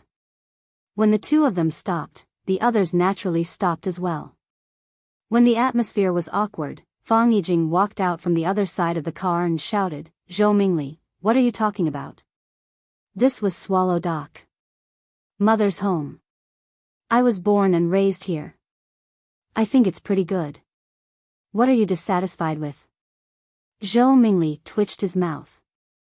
Obviously, he did not agree with his mother's point of view. He just did not want to argue with her. The door of the front passenger seat was pushed open. Fang Yijing's husband, Zhou Fan, opened the door and got off. He glanced at his son and said to his wife, "Forget it. The kid was just joking. Don't take it to heart. Zhou Mingli is also a boy. You should save him some face in front of others." Zhou Fan also felt that it was a trivial matter. Moreover, his son was right. Swallow's Dock was a place where even birds don't shit. It was his third or fourth time coming here, but he still could not remember the way. Later, when his wife came back, he used the excuse that he was busy with work to refuse. He really did not want to come to this place. Fang Yijing was angry, but she could not argue with her husband and son in front of her brother and sister-in-law. Their views were deeply rooted. She could not change them in a short time. Zhou Fan stood there and looked at everyone arrogantly. He smiled and said, "Sister-in-law, sorry, we came back late." Lu Wan had calmed down. She said, "It's okay. It's good that you are back. Everyone is waiting for you to eat." She turned to look at Zhou Mingli and said, "Is this Zhou Mingli? I hugged him when he was born, and I went to drink when he was 1 year old. How did he become so big in the blink of an eye?" "Sister-in-law." Fang Yijing walked over and held Lu Wan's hand. She said, "I'm sorry. Everyone must be anxious, right?" After getting off the plane, Zhou Fan said that since he was in Yanjing, he wanted to visit the leaders. After all, it would be more respectful to visit them before the new year. "My phone ran out of battery again, so I couldn't contact you." "It's okay." Lu Wan smiled and said, "It's good that you are back safely. We were worried that something happened to you on the way, so we were going to ask Fang Yan to drive to find you." Fang Yan parked the car and walked over. He greeted his sister-in-law and said, "Sister-in-law, long time no see." Fang Yan. Sister-in-law hugged Fang Yan and said, "Your mother just said that Zhou Mingli grew fast. Don't you grow faster? You can get married now, right? Do you have a girlfriend? If you do, you must bring her home for the new year. I will help you." Fang Yan was the only child of the Fang family, so he was very loved by his 3 aunts. Fang Yan had a good relationship with his sister-in-law. His sister-in-law hadn't come back for several years, and he hadn't seen her for a long time. His heart was full of joy. "Of course," Fang Yan said with a smile. He then greeted Zhou Fan and said, "Uncle, welcome home." "Yes." Zhou Fan nodded and shook hands with Fang Yixing. He said, "Is the meal ready? I have to have a few drinks with my brother today." Zhou Fan took the initiative to talk to Fang Yixing, but Fang Hao and Zhao Qingxin, who were standing next to Fang Yixing, ignored him. Fang Hao was fine. He was a poor child and was adopted as a disciple by old Master Fang. Later, he fell in love with his master's eldest daughter, Fang Yisen, and married into the Fang family. Zhao Qingxin was a member of the Zhao family in Swallow Dock. The Zhao family not only had a high status in Neijiang, but they also had many industries outside. They were naturally proud people. He took the initiative to greet them, but Zhou Fan ignored him, so he was naturally unhappy. Fang Yixing pulled Zhou Fan into the yard and said, "It's already ready. We have to have a few drinks today. Fang Hao, Qingxin, don't think about being lazy. You have to accompany Zhou Fan today. It's rare for him to come back. Numerology. Come and see your eldest cousin. Fang Yijing pulled Zhou numerology in front of Fang Yan and said, "This is the cousin Fang Yan I told you about." Fang Yan reached out his hand. Zhou numerology curled his lips and said, "You don't have to be so old-fashioned. You even have to shake hands." Fang Yijing slapped Zhou numerology's head and said, "How can you talk to your cousin like that?" Fang Yan waved his hand and said, "It's okay. I'm doing this because of my condition. In fact, I don't like to shake hands with people easily." Hearing what Fang Yan said, Zhou numerology had a good impression of Fang Yan. He looked at Fang Yan and asked, "My mom said that everyone in your family knows martial arts. Is that true?" "Yes." Fang Yan nodded. Zhou numerology pointed at a bluestone brick at the door and said, "Can you break it with one palm?" Fang Yan laughed and said, "More or less." "Really?" Zhou Mingli's eyes widened and he said, "Show me how you do it." Fang Yan refused and said, "Why do you have to break the brick? You've been on the road for a day. Go in and eat something. Are you hungry?" "We've already eaten." Zhou numerology said impatiently, "We ate at Yenjing Hotel. My dad went to visit his leader for the new year, so we ate at Yenjing Hotel." "Can you really break bricks? You're not lying, are you?" Zhou numerology. Fang Yijing couldn't help but want to lose his temper. This bastard child, why did he say all the things he shouldn't say? She called home in advance and said that she would come back to have dinner with everyone at night. However, when they arrived at Yenjing, her husband wanted to visit his leader. It was better to be early than late. The leader would be busy after the new year, so there was no chance to meet. Visiting before the new year showed respect for the leader, and it could leave a deep impression on the leader. Her husband wanted to climb his career, so as his wife, she could only support him. When they arrived at the hotel, her son said that he was hungry again. She said that they would eat after they got home, but her husband made the decision to order a big meal for his son. It was fine if he ate, but he shouted it out in front of everyone. How would the starving relatives at home feel? Fang Yan raised his eyebrows slightly, but he didn't want to argue with his aunt's child. He said, "What's there to lie about this? It's a very common thing. But I don't think it's necessary. This is a brick for the door, and we need it to close the door." For the men of Swallow Dock, breaking bricks with one hand was more common than using an axe to chop firewood. It was not something worth showing off. He also didn't want to excitedly perform breaking bricks when the child asked. There must be more important things to do when meeting with family. Plus, he was really hungry after waiting for so long. "I didn't say anything wrong," Zhou numerology said to his mother, dissatisfied. "You said that everyone in your family is a martial arts master, and they don't even dare to break bricks. What kind of swallow village is this? It's a lie, isn't it?" Fang Yan slapped Zhou numerology's head and said with a smile, "This child is quite mischievous." Plop. Zhou numerology lost his balance and fell to the ground. Chapter 395. Zhou Mingli was born in a family of officials. His grandfather was an official in the Pearl Bank system, and his father also held an important position in the banking system. Because they dealt with money all day long, their family was naturally not short of money. And because he was the eldest son of the Zhou family, he was very spoiled. Usually, he could get whatever he wanted, even if he wanted the moon in the sky. That was impossible. He had never suffered any setbacks or hardships. This also developed his arrogant and violent character, and he would lose his temper if he was slightly dissatisfied. Because he didn't want to come to Swallow Dock for the spring festival, his mother forced him to come. He didn't dare to vent his anger on his mother, but he wouldn't be stingy to pour it on the villagers of Swallow Dock. "If you didn't live here, how could we come to such a place where even birds don't shit?" After seeing the luxurious life in Yenjing City, he didn't want to leave. However, his parents insisted on leaving, and he couldn't spend the spring festival alone.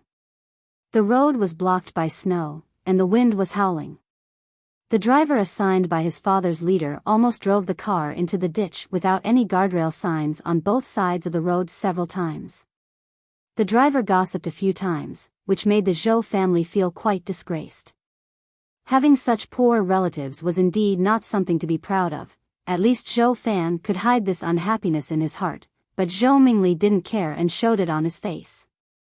After arriving at Swallow Dock, seeing the scattered houses on the snowy plain, he felt like banging his head against the wall.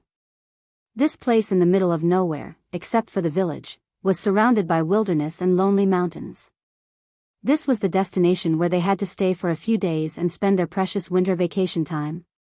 Zhou Mingli had the urge to turn around and run. His mother told him countless times that their village was a very amazing place, and that everyone in the village had powerful martial arts. Zhou Mingli was skeptical about this sentence. How powerful could they be? Breaking a brick with one punch? Breaking 2 planks with one kick? However, this was the era of technology. So what if you had martial arts? Before you could rush in front of others, you would be killed by them with one shot. Every clown in the acrobatic troupe had unique skills, but didn't they also have to jump around in the air and rely on other people's tips for a living? Even so, this was still a reason for Zhou Mingli to have a little expectation for this village. Perhaps, he could always find something new to boast to his friends when he returned. Therefore, after seeing Fang Yan, he wanted to verify his mother's words and his own thoughts. He pointed at the brick and asked Fang Yan to split it open. Didn't the villagers have a desire to show off in front of the city people? If he asked them to do what they were most proud of, they must be eager to show off, right? He did not expect that his eldest cousin, Fang Yan, would actually reject him. Not only did Fang Yan not give him face, but it also made him feel that the only highlight of this trip to the countryside had disappeared. There was no splitting brick at all, it was their lies. He became violent again, wishing that he could jump up and give Fang Yan a good beating. Although he didn't make a move, his tone was already impolite. The person he was facing was Fang Yan, and the person he was insulting was Swallow Dock. Fang Yan had just accepted the important task that was entrusted to him by the master, and he had become one with Swallow Dock. Therefore, the tragedy happened naturally. When Zhou Mingli got out of the car, Fang Yan drove his grandpa's classic car to the shed. He didn't hear Zhou Mingli scolding Swallow Dock as a place where birds don't even shit. However, when Zhou Mingli said that Swallow Fort was a village of lies, he did it right in front of him. How could there be liars in Swallow Dock? How could there be liars in Swallow Dock? With Fang Yan's temper, how could he tolerate such a thing? Thus, he slapped him across the face. This was a slap from Fang Yan. How could Zhou Mingli bear it? His knees went soft, and he fell to the ground. Because they were standing outside the door to talk, Zhou Mingli insisted on letting Fang Yan smash the brick on the door. When Fang Yan slapped him on the head, Zhou Mingli was unlucky and fell on the door sill. Half of his body was pressed on the raised doorway. If it wasn't for his thick down jacket, his ribs would have been crushed. Mingli. Fang Yijing saw his son suddenly fall on the ground and quickly ran over to help him up. Zhou Fan and Fang Yixing had already entered the courtyard. When they heard their son scream, they quickly turned around and saw Zhou Mingli lying on the ground, unable to move. Fang Yan moved even faster. Before Fang Yijing and Zhou Fan came over, he had already pulled Zhou Mingli up from the ground. He patted the snow and dust off his body and asked, "Mingli, are you okay? Are you hurt? The road in the village is slippery. Be careful." Fang Yijing and Zhou Fan finally reached their son's side. Fang Yijing held his son and asked, "Mingli, how do you feel? Do you feel uncomfortable anywhere?" Zhou Fan stared at the doorway in front of him and asked, "You have to watch where you're going, how did you fall?" Zhou Mingli felt waves of pain in his chest, but his anger made him lose his mind. He pointed at Fang Yan and shouted, "He slapped my head, he slapped me on purpose." "Mingli!" Fang Yijing shouted. "Don't talk nonsense." "I'm not talking nonsense. It's all his fault." Zhou Mingli was unforgiving. His voice was as sharp as a knife as he said, I told him to split the brick, but he didn't know how to do it. He slapped my head, he did it on purpose. He hit me on purpose. Zhou Fan looked at Fang Yan and asked, Fang Yan, this? Fang Yan smiled bitterly and said, I did slap Mingli's head. But it was a touch, a light touch. He asked me to split the brick, but I didn't agree. I felt that this child was quite mischievous, so I couldn't help but pat his head. I used to pat Fang Menjing and Fang Mingxiang's heads, but this was all because of me. I apologized to Mingli. Mingli, that's enough. Fang Yijing was furious, stared at Zhou Mingli with an unfriendly gaze and said, Are you done? If you are, then go rest in your room. Didn't you already eat? You don't have to eat dinner. Zhou Fan glanced at Fang Yan and smiled, Mingli is still a child. As his big brother, please forgive him. Uncle, don't worry. I'll take good care of Mingli, Fang Yan promised. You, Zhou Mingli felt that he had nowhere to vent his anger, so he glared at Fang Yan and said, You lied to me, I won't let you off easy. Saying so, he quickly walked into the room. Be careful, the road is slippery, Fang Yan reminded him. Why do you care? Zhou Mingli's tone was unfriendly. Thud. As soon as he said so, he fell to the ground again. This time, there were no obstacles on his body, so his body slid forward on the thin ice until he reached the bottom of the stairs. Fang Yan raised both hands and said, I really didn't touch him this time. Fang Menjing clapped and laughed, saying, So stupid, he can't even walk properly. Fang Mingxiang was even worse. He ran along the path where Zhou Mingli slipped and said, Look at me, I can't even slip. Second Aunt Fang Yiling quickly ran over and pulled Fang Menjing and Fang Mingxiang to the side so that Zhou Fan and his little sister wouldn't feel embarrassed. Zhou Fan originally wanted to blame the slippery road for not cleaning up the snow, but after Fang Menjing and Fang Mingxiang's antics, he couldn't bring himself to complain. Even two young children could walk and jump freely, how could his son not be able to walk properly when he's already so old? Moreover, Fang Yan even reminded him to be careful of the slippery road, but he said, I don't care, wasn't this a typical dog biting Lu Dongbin? Pft pft pft, who's the dog here? This time, Fang Yan didn't need to do anything. Zhou Fan quickly walked over to help Zhou Mingli up and shouted with a stern face, Zhou Mingli, can you please behave yourself? This isn't a place for you to behave atrociously. Zhou Mingli felt like all the bones in his body were about to fall apart.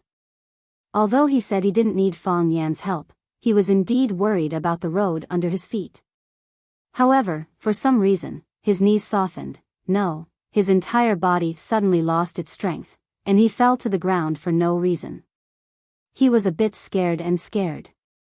He felt pain in his chest just now, so he was worried that he might have some side effects from the fall. Seeing that his father was angry, he didn't dare to say what he wanted to say. He shook off his father's hand and strode into the house. Fang Yijing looked at everyone apologetically and said, You guys should eat first. I'll go help him settle down. This child is in his rebellious phase, and he always makes people worry. Lu Wan also stood up and said, Let's eat. The food is getting cold. Fang Hui was also pushed out. Although the old man's legs were paralyzed, he still had his power. With him present, everyone behaved warmly and harmoniously. The main guest of the dinner tonight was Zhou Fan. Fang Yixing, Fang Hao, and Zhao Qingxin took turns to drink. Zhou Fan took the initiative to toast Fang Hui 3 times, Lu Wan, Fang Yixing, and Zhao Qingxin. He even took a toast from Fang Yan. His mind was not very clear, and when he spoke, his tongue began to waver. He squinted at Fang Yan and said, I heard from your aunt that Fang Yan is a teacher in Huaqing. Fang Yan nodded and said, Yes. What's so good about being a teacher?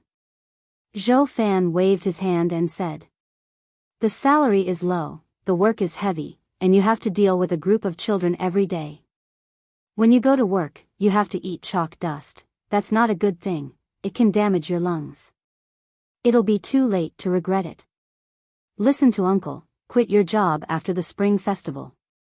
Go to Mingzhu, uncle will arrange a job for you, and you'll have a lot of free money. Chapter 396.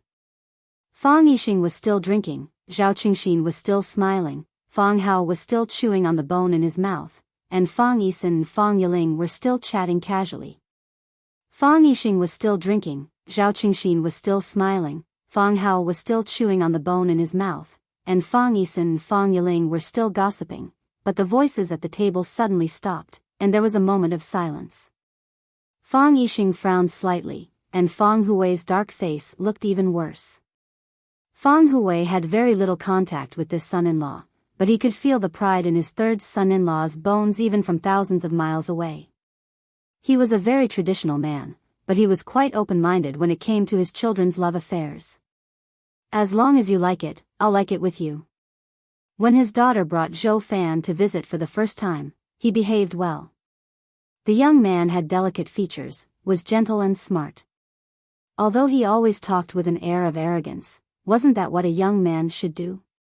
Later, Zhou Fan's position became higher and higher under his father's guidance, and he received more and more compliments, so his self-confidence swelled. He was like this in front of outsiders, and also in front of his own family. This made Fang Hui unhappy. Fang Hui stared at Zhou Fan and said, I think it's good to be a teacher. Teaching and educating people is a good thing. It's a great thing to cultivate talents for the country. You don't have to worry about Fang Yan's work. Fang Hui put down his chopsticks and said, you guys eat. I'll go back to my room to rest. I'm getting old and can't sit still anymore. Hearing that their father was going back to his room, Fang Yixin and Fang Yiling quickly got up and pushed the old man to the backyard. Zhou Fan's proposal was opposed by his father-in-law, so he was a little unhappy. He said, it's not that I want to say that our father is going against him, but the thinking of the older generation has to change. Think about it, what era are we living in? Teaching and educating people is a good thing for the country. But we have to think about our children, don't we? Fang Yan isn't young anymore. How much can a teacher earn in a month? How many years of salary can he buy a house in Huacheng or Yanjing? Without a house, what will Fang Yan do when he gets married? Bring a girl to this village? Once a girl comes and sees how remote this village is, she will run away in fear. What's wrong with this village? Ordinary girls can't even come in. Zhao Qingxin sneered. Qingxin, I didn't say this village is bad. But nowadays, young girls are willing to live in the city. Who can stand the coldness of this village? They feel new living in this village for a few days, but if they live here for a year, they will go crazy. Even if Fang Yan brings her along when he goes to Huacheng to work, he still has to buy a house in Huacheng, right? How do you know that Fang Yan cannot afford to buy a house? Can't a teacher afford a house? Fang Hao retorted. Fang Yan was worried that the three of them would quarrel at the table, so he quickly stepped forward to smooth things over. He raised his cup with a smile and said, little uncle's words are very reasonable, and you are also thinking of me. Come, let me toast to you three uncles. Yan, Yang, and said, Fan, Yan, Fang Fan, I Fang Yan, Fang, I Yan, Fan, I Yan, Fang. If you were someone else, I wouldn't have to say this. Think about what I said. Our bank will invest over 100 million yuan in Mingzhu to set up a financial service company. If you are interested, I will arrange for you to work in this service company. You will have a better future and income than being a teacher. After a few years, I can get you a house in Mingzhu. Thank you, uncle. I will think about it carefully. Fang Yan nodded with a smile. Zhou Fan was satisfied. He looked at Fang Hao and Zhao Qingxin and said, you can't always stay in this village. This village. How good can it be? Yi Jing also told me that this village used to have a lot of great people. But how many years has it been? Hundreds of years? We can't always hold on to the glory of our ancestors. We have to look forward, right? Zhao Qingxin trembled with anger and deliberately said, "We want to go out, but we have to arrange a way for you." Zhou Fan felt the hostility in Zhao Qingxin's words, so he didn't really want to help him. He said, "If there is a suitable opportunity, I will arrange it for you." The meal ended on a bad note. Zhou Fan went back to the room he and Fang Yijing lived in. He lay on the bed and said, "I think your family is hostile to me." "Why is it hostile to you?" Fang Yijing was packing her luggage and asked casually. "Every time a fortune teller comes, he will fall. I can see that the boy really suffered a loss in the hands of Fang Yan. Otherwise, he wouldn't be so emotional. And your father, when I said I would arrange a job for Fang Yan, he looked at me as if he wanted to eat me. I mean well, don't I? If it were someone else, I wouldn't have to worry about it." Fang Yijing stopped what she was doing and sat on the bed. She said to her husband gently, "Zhou Fan, Swallow Dock is a very special place. The people here are naturally more arrogant than others." Zhou Fan sneered and said, "Poor village people, a group of country bumpkins who have never seen the world. What is there to be proud of?" Fang Yijing sighed softly. She wanted to talk to her husband about this countless times, but she was always rebuffed by this kind of sarcasm. Yes, Swallow Dock had been silent for 100 years, but the glory and spirit of their ancestors still existed. Moreover, the villagers here had been silently protecting this country and its people with their loyalty and lives. They had bled for this country, they had lost their lives for this country. They had the right to be proud and arrogant. No matter who it was, they should be more tolerant to such a group. They should allow their pride, accept their arrogance, and let them feel that they were being respected. However, her husband only believed what he saw with his eyes. The village he saw was so remote, the houses so old, the village roads so broken, and the young people hiding in the village doing nothing. Even his son, Zhou Mingli, looked down on Swallow Dock. He felt that the village his mother was born in was too poor. She had always wanted to bring her husband and son here, so that they could beat with the pulse of Swallow Dock. Now it seemed that this wish was really hard to achieve. "Zhou Fan, you should let go of your prejudices, look with clear eyes, and think with a rational mind. Swallow Dock is really a place that people should be proud of." Before Fang Yijing finished her words, her husband's snoring could be heard.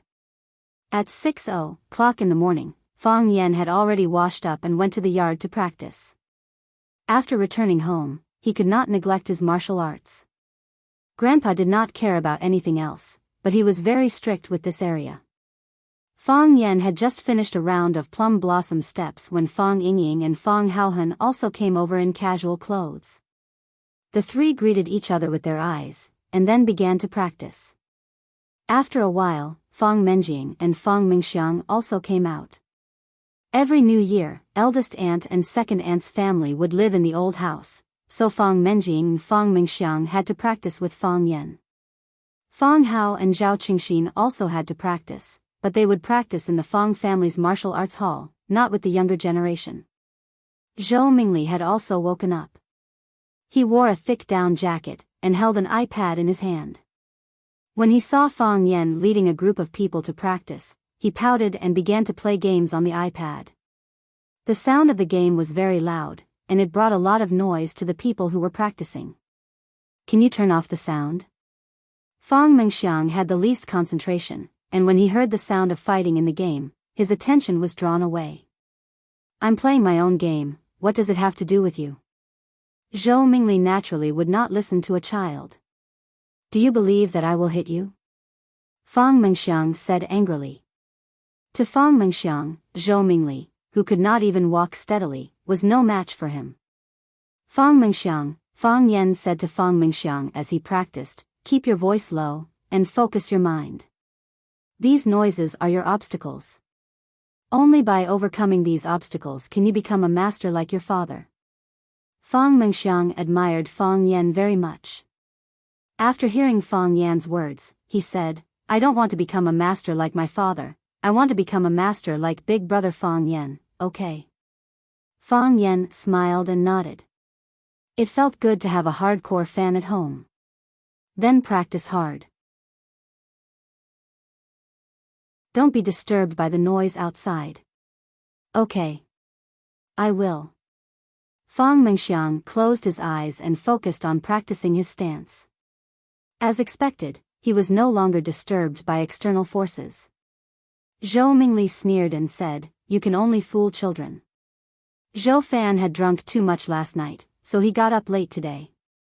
After washing up, he did not want to stay with the Fang family, so he got up and took a walk in the village. When he walked to the entrance of the village, he saw a row of cars driving toward the village. There were cars coming to such a remote and rundown village? When he saw the license plate number, his heart could not help but beat faster, and his face was full of disbelief. He rubbed his eyes and looked again. The cars were right, and the license plate number was right. One of the cars' license plate number was the car of his leader's leader. He had seen the leader from afar when he went to Yanjing Hotel to pay a New Year's visit to his immediate superior. Why did he come to this poor and rundown village? Could it be that the leader also came from this village? Thinking of this possibility, Zhou Fan's heart pounded fiercely. Here's my chance. Zhou Fan ran to the village behind the motorcade. He met an old man who was collecting dung. He pointed to the cars and asked, "Uncle, which cars belong to which family?" "Which family?" The old man looked up and said, "To the Yi family. The third son of the Yi family is back."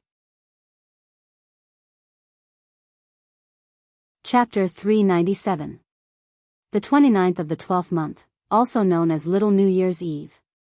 Every family held a banquet, people came and went to visit other people. And burning incense outdoors was called heavenly incense. It usually took 3 days. When Fang Yan sat in the living room chatting with his mother and aunt, Yi Fengxing came to find Fang Yan, saying that his third uncle was back and asked him to go to his house for lunch. Fang Yan glanced at his mother, Lu Wan. Lu Wan smiled and said, "Fengxing came to invite you, just go.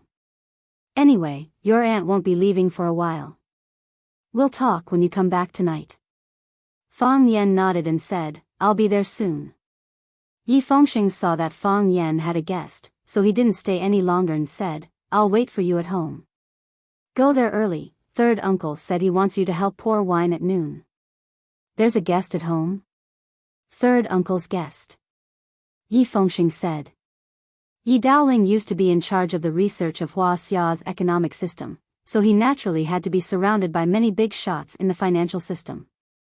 Now that he was promoted and held an important position, there would naturally be more people crowding around him. Tomorrow was New Year's Eve. No matter how busy Yi Daoling was, he would come back to have a reunion dinner with the Yi family's ancestor. It was reasonable that his subordinates received the news and came to visit Yi Daoling in advance. However, why did he ask him, a junior of the Fang family, to go there? If it was just pouring wine, Yi Fengxing could do it well. Although his image was worse than him, he was still a descendant of the Yi family, wasn't he? Yi Fengxing left, but Zhou Fan came back. He looked serious and seemed to have something on his mind. He made an excuse to ask his wife to help find a tie and pulled Fang Yijing to the room. He closed the door and whispered, "Is there a Yi family in Swallow Dock?" "There is a Yi family." Fang Yijing looked at her husband in confusion and said, "Why do you ask?" Zhou Fan was excited. He grabbed his wife's hand and asked, "How is the relationship between your two families? Do you have any contact? Aren't people from the countryside all related to each other? Are you relatives?" "No." Fang Yijing shook her head. The relationship between the Fang and Yi families has never been good, and they're even hostile towards each other. "Zhou Fan, what are you trying to say? How did the Yi family provoke you?" Fang Yijing was telling the truth. In the past, the relationship between the Yi family and the Fang family was not harmonious. Every year, when Fang Yan and Yi Rou competed, the Yi family and the Fang family always regarded each other as their biggest rivals and often criticized each other. Now that her husband asked about the relationship between the two families, she could only tell him what she knew before. She didn't know that Fang Yan had taken the little princess of the Yi family, Yi Rou, for a walk by the Shihizi River. Zhou Fan could not vent his anger, so he said in a muffled voice, "Your Fang family will be killed by your own stupidity." For such a high-level leader to pay a visit to the Yi family, it proved that the Yi family must have an extraordinary existence. They both resided in Swallow Dock, yet the Fang family actually had a conflict with the Yi family. Wasn't this just seeking death? His wish to use the Fang clan's connections to build a relationship with the Yi clan had been dashed, so he was naturally in a bad mood. "Zhou Fan, how can you say that?" Fang Yijing was angry and yelled. Zhou Fan loved his wife very much. Seeing that Fang Yijing was mad, he did not want to argue with her anymore.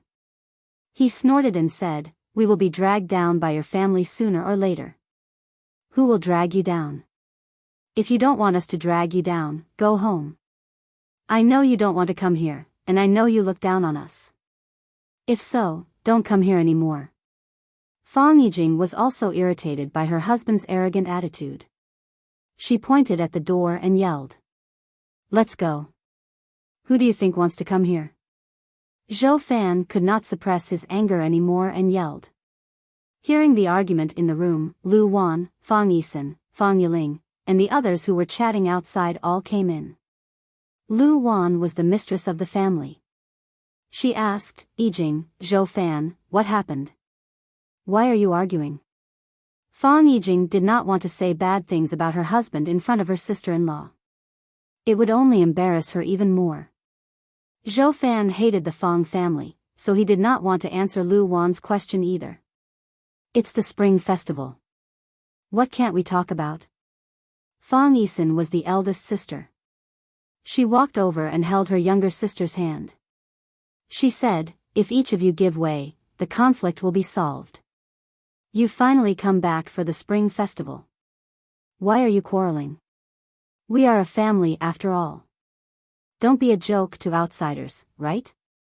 Fang Yijing felt bitter, but she could not say anything. Zhou Fan felt very upset, so he went to the yard to smoke.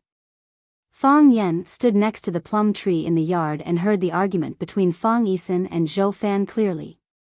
Seeing Zhou Fan coming out, Fang Yan said with a smile, "Uncle, do you really want the Fang family and the Yi family to be on good terms?" Zhou Fan's face froze. He lit the cigarette in his hand and took a puff. He said with a straight face, "Isn't it reasonable for neighbors to be on good terms?" "It is." Fang Yan nodded and said, "So, through my efforts, the Fang family and the Yi family are now as close as a family." "Really?" Zhou Fan was overjoyed. If what Fang Yan said was true, then wouldn't it be reasonable for him to visit the Yi family? If he could have a chance to have a meal with that leader, no, just a casual chat to let him have a deeper understanding of himself, then it would also have a profound promotion and push for his future, wouldn't it? Seeing Zhou Fan's happy expression, Fang Yan reached out and touched the thick and cold branches of the plum tree. He said, "What's that saying again? A close neighbor is better than a distant relative." I didn't have a clear understanding of this saying before. A distant relative is still a relative. How can a neighbor be better than a relative? Now, I realized that what he said made sense. Some relatives really don't treat their own family members as human beings. Zhou Fan's eyes were slightly cold, but he forcibly suppressed the hostility in his heart. He said with a smile, "I chatted with your aunt for a bit. Don't take it to heart. Who hasn't quarreled in a family? Relatives are relatives after all.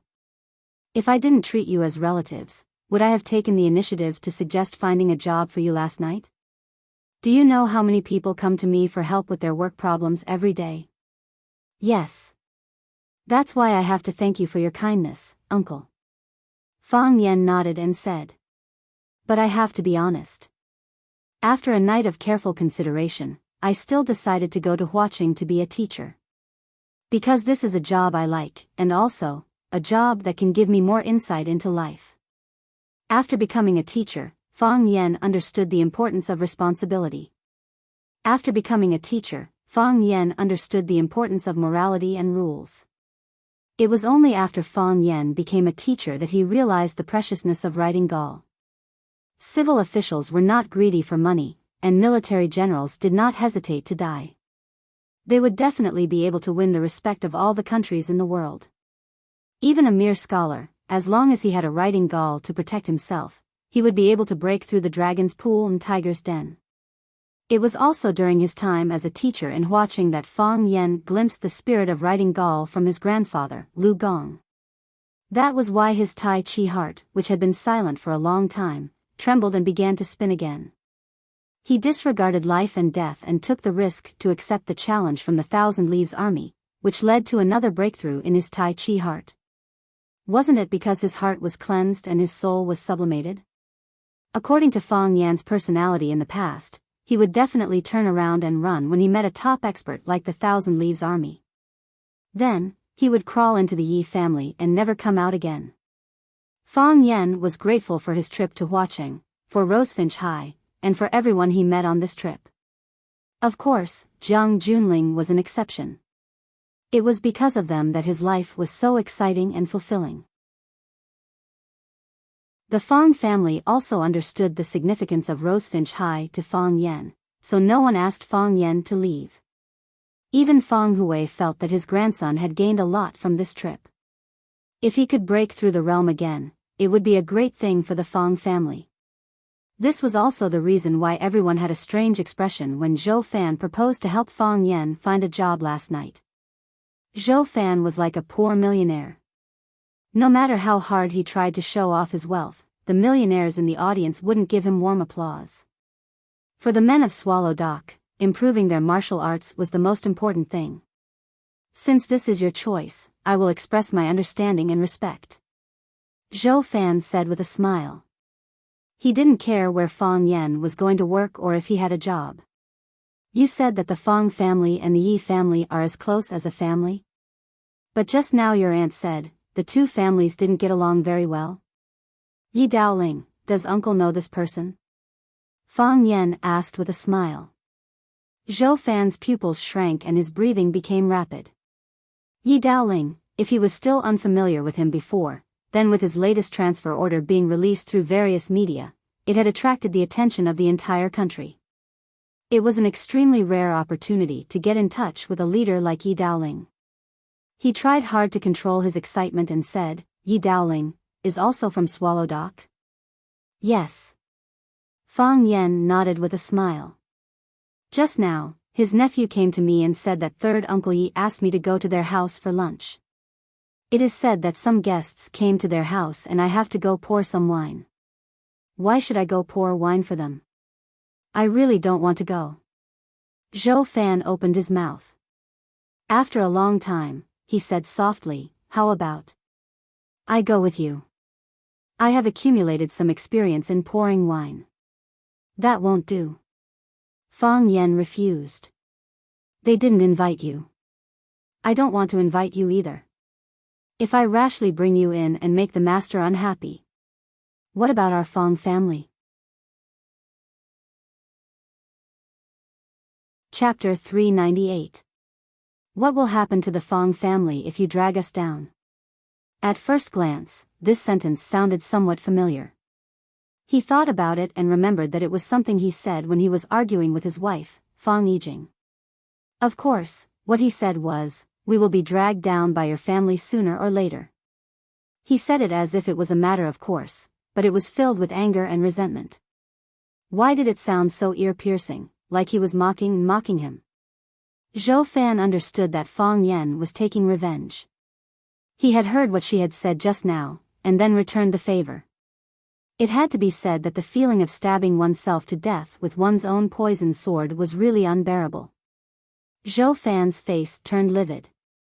He stared at Fang Yan with anger in his eyes and said, Fang Yan, what are you talking about? No matter what, I'm still your uncle, your elder. How can you be so disrespectful to your elders? Didn't you say that the villagers of Swallow Dock are very particular about etiquette? Is this what you call etiquette?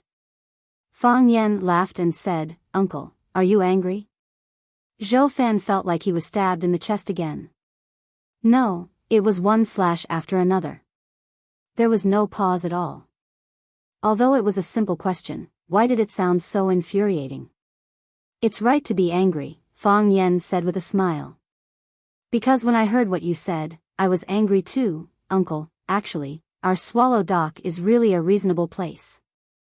Not only do we respect etiquette, but we also respect reason.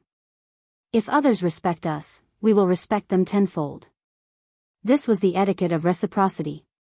We will not offend those who do not offend us, but if we are offended, we will return the favor. This is the principle of distinguishing kindness and hatred.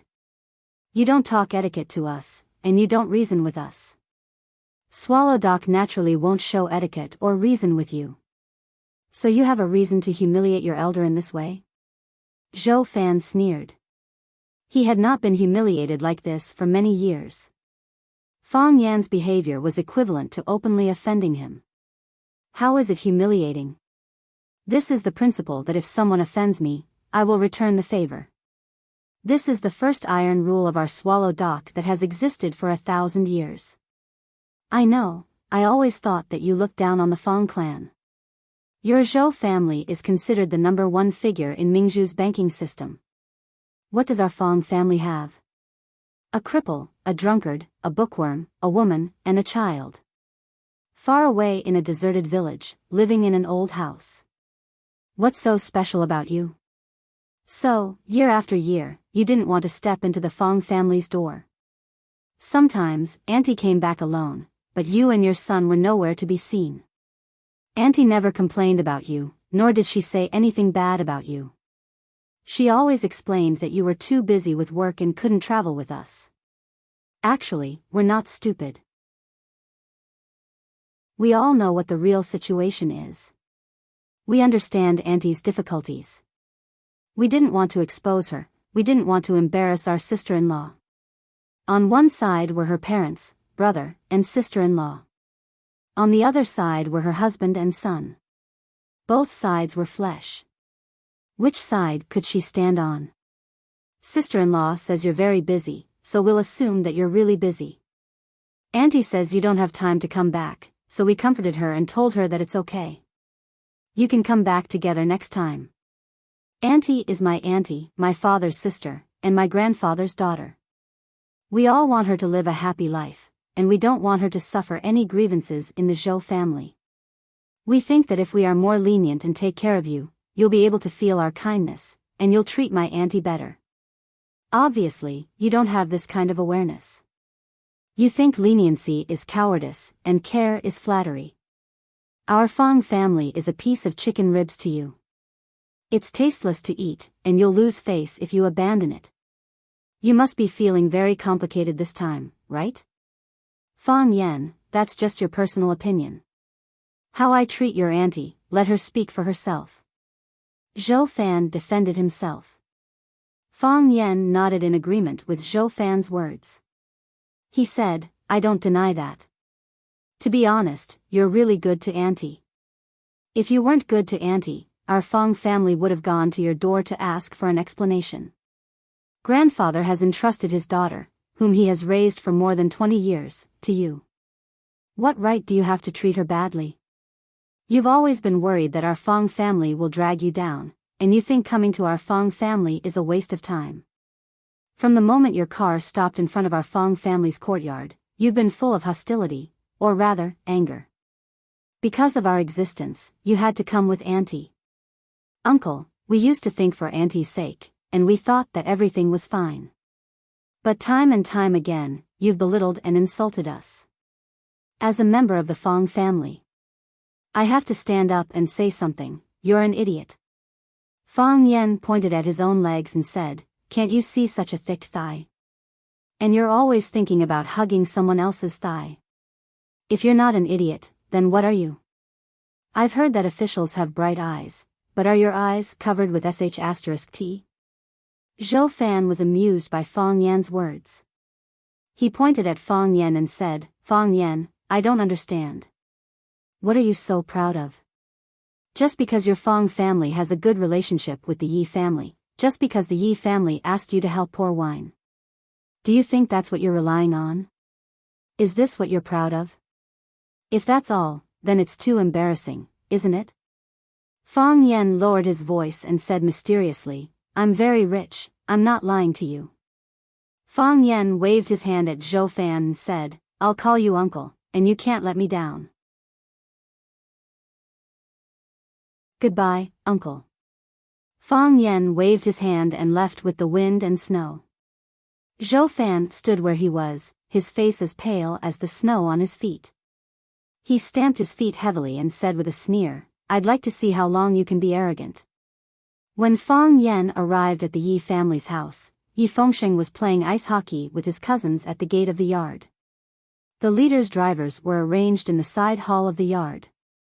They were drinking tea and eating melon seeds, watching the children play with kind smiles on their faces.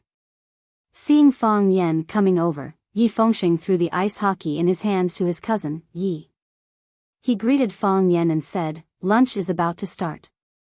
Third uncle said that you can go in directly when you arrive. Fang Yen looked at Yi Fengsheng and asked, why didn't third uncle let you go in to pour wine? Yi Fengsheng curled his lips and said, third uncle may think that I'm too fat and it's not nice to occupy 2 seats. Fang Yen naturally knew that it couldn't be the reason. He patted Yi Fengsheng's shoulder and comforted him, maybe it's the sequelae of the Maple Leaf Club. He probably wants to add fuel to the fire. Yi Fengsheng put his arm around Fang Yen's shoulder and said, I don't need you to explain to me. Isn't it the same for either of us to go in? I don't want to go in yet. If I go in, I want to secretly eat fat. A small bite isn't satisfying, and a big bite isn't pleasing. It's better to hide in the kitchen and eat to my heart's content. Fang Yen patted his brother's shoulder and walked towards the Yi family's living room. The Yi family had 2 living rooms. One was used to entertain guests. It was spacious, luxurious, and extraordinary. The other was used by the family for gatherings. Although it was smaller and simpler, it was more warm and cozy. Except for guests, the Yi family rarely used the living room outside. Fang Yen had been to the Yi family countless times and was familiar with the Yi family's buildings. Through the hall was the small courtyard, and across the lawn was the side hall. To the left was the cement path of the main living room, and to the right was the stone path of the Yi family's inner residence. Fang Yen walked up the cement path and stood at the door of the living room and looked in. Yi Daoling was sitting on the main seat, accompanied by an old man. There were also a few middle-aged men about Yi Daoling's age sitting on the left and right sides. They didn't use the 2 rows of yellow rosewood chairs on both sides of the living room. Although it looked formal and dignified, it was easy to pull people apart. They sat on the sofa made of the same rosewood. Although it was a bit crowded, it made their relationship look more intimate and harmonious. As a brilliant politician, it was impossible for Yi Daoling not to understand these details. Seeing Fang Yen appear at the door of the living room, Yi Daoling waved to Fang Yen and said, come over, we're waiting for you. Fang Yen walked in front of Yi Daoling and took the initiative to fill the cups in front of everyone. He said with a smile, hello leaders, I'm here to serve you. Yi Daoling pointed at Fang Yen and said to his colleagues, this is the Fang Yen I mentioned to you just now. Although this kid's surname is Fang, I've always treated him as a nephew, very slippery. If it wasn't for his act at the Maple Leaf Club, I wouldn't have gotten this benefit. Everyone sized up Fang Yen while flattering Yi Daoling. The white-haired old man said in a deep voice, I also heard those rumors that Daoling got lucky. What a joke. This is an appointment from the country, how can it be taken lightly? This kind of person can only gossip behind his back. If he dares to say it to his face, I'll have to talk to him. Minister Yi is everyone's hope. We're sincerely convinced that you're in this position. I also want to get lucky and move my butt forward. But I've been looking forward to it for so many years, but I've never waited for such an opportunity. Ha ha ha. Yi Daoling smiled calmly and looked at Fang Yen and said, everyone here is your elder. You have to toast them a few more times in a while. Coming to Swallow Dock as a guest, it's fine if we don't treat them well in other aspects, but we can't not drink good wine. It's the annual vacation now, don't worry about them making mistakes. Fang Yen nodded in agreement and said, I'll listen to third uncle. Only then did Fang Yen understand that Yi Daoling pulled him over to support him and introduce some connections. Perhaps, he was also worried that his family would vent their hatred on Fang Yen.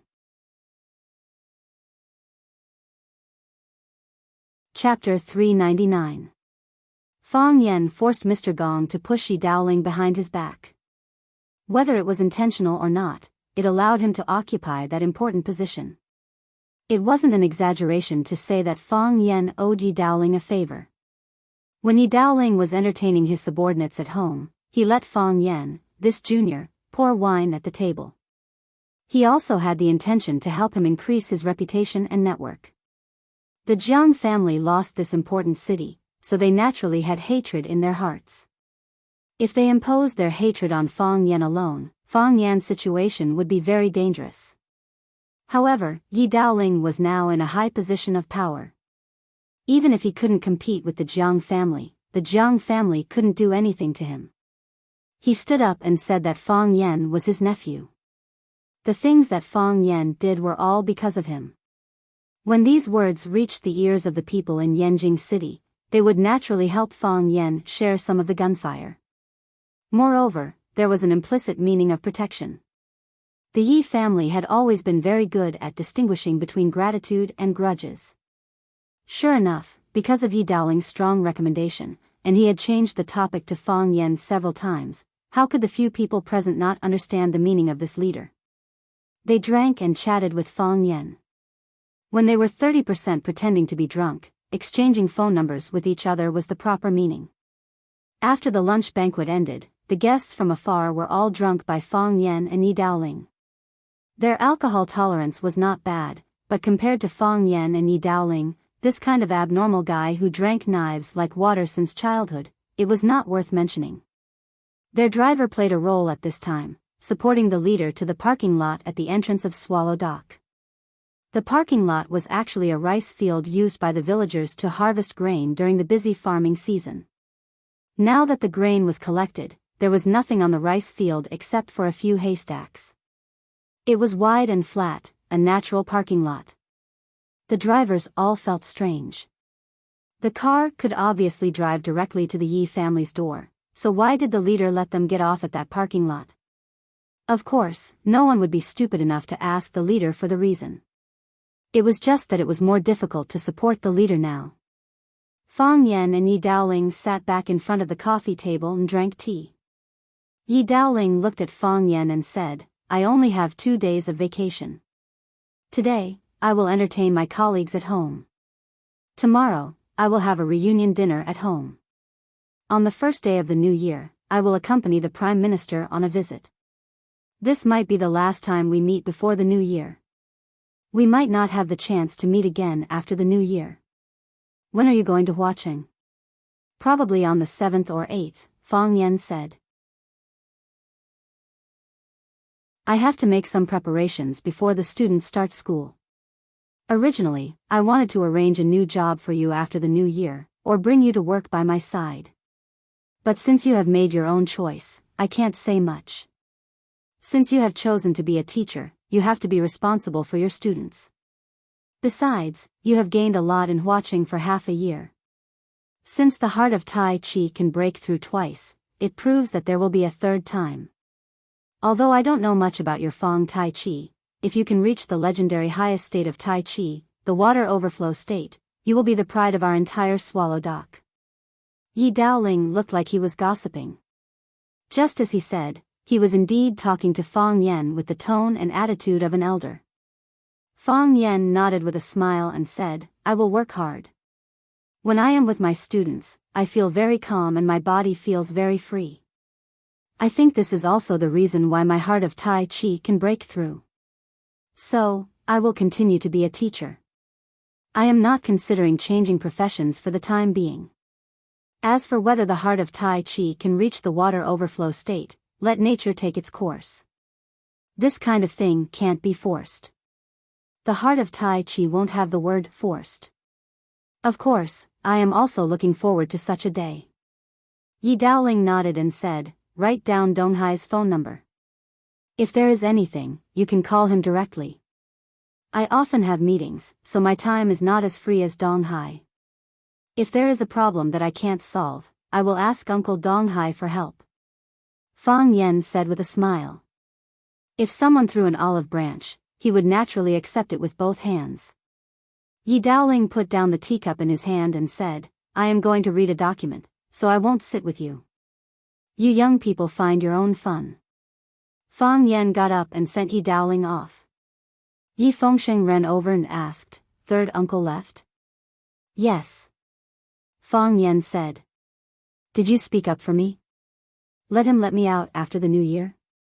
No. Fang Yen said. Why not? Because I think he will definitely not agree. The Yi family hopes that you can focus on martial arts, so they naturally don't want you to go out and be distracted by other things. Fang Yen said. After a pause, he whispered to Yi Fengsheng, if you really want to go out, then go out. Yi Fengsheng stared at Fang Yen with wide eyes and said, You want me to run away like you? We are not running away, we are just going out to find inspiration. Fang Yen said. Look, I went out and broke through the heart of Tai Chi. Maybe if you go out, your white tiger fist can also enter the upper stage of Peri-Celestial.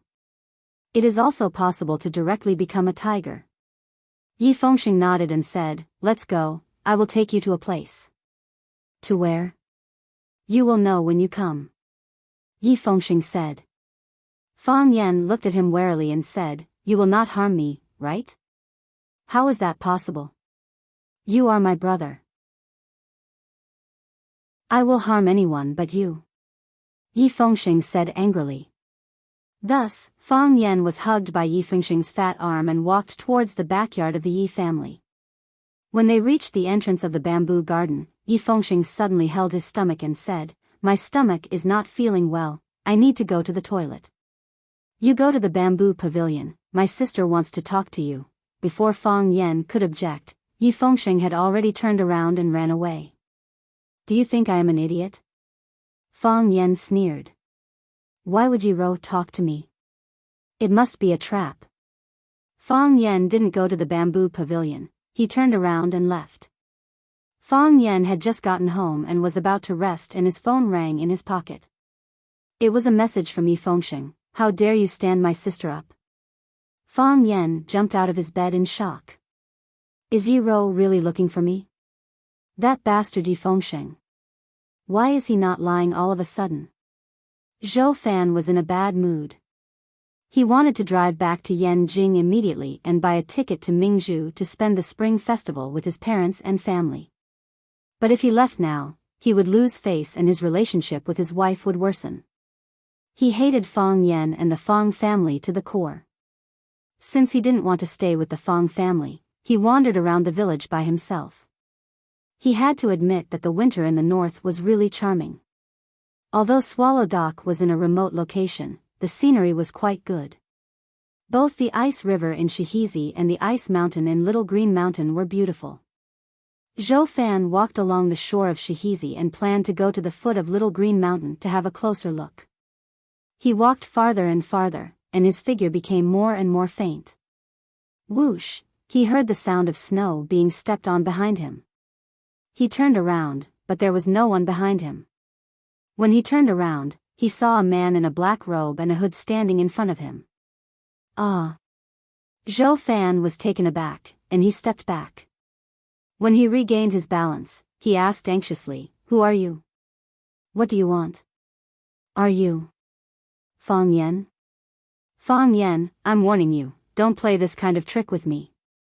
He had received a high level of education, so he naturally didn't believe in ghosts. But this man appeared out of nowhere and was dressed in such a 2D style. This made him wonder if Fang Yen was deliberately trying to scare him. After all, in his impression, Fang Yen could do anything. Whoosh, the man took a step forward. With just one step, he was already in front of Zhou Fan. Then, he stretched out his hand and grabbed Zhou Fan's neck. During this process, Zhou Fan didn't have any intention of dodging or resisting. Perhaps it was too late. The black-robed man exerted a bit of force and lifted Zhou Fan's body into the air. Zhou Fan's feet were off the ground and he couldn't breathe properly. His face quickly turned purple.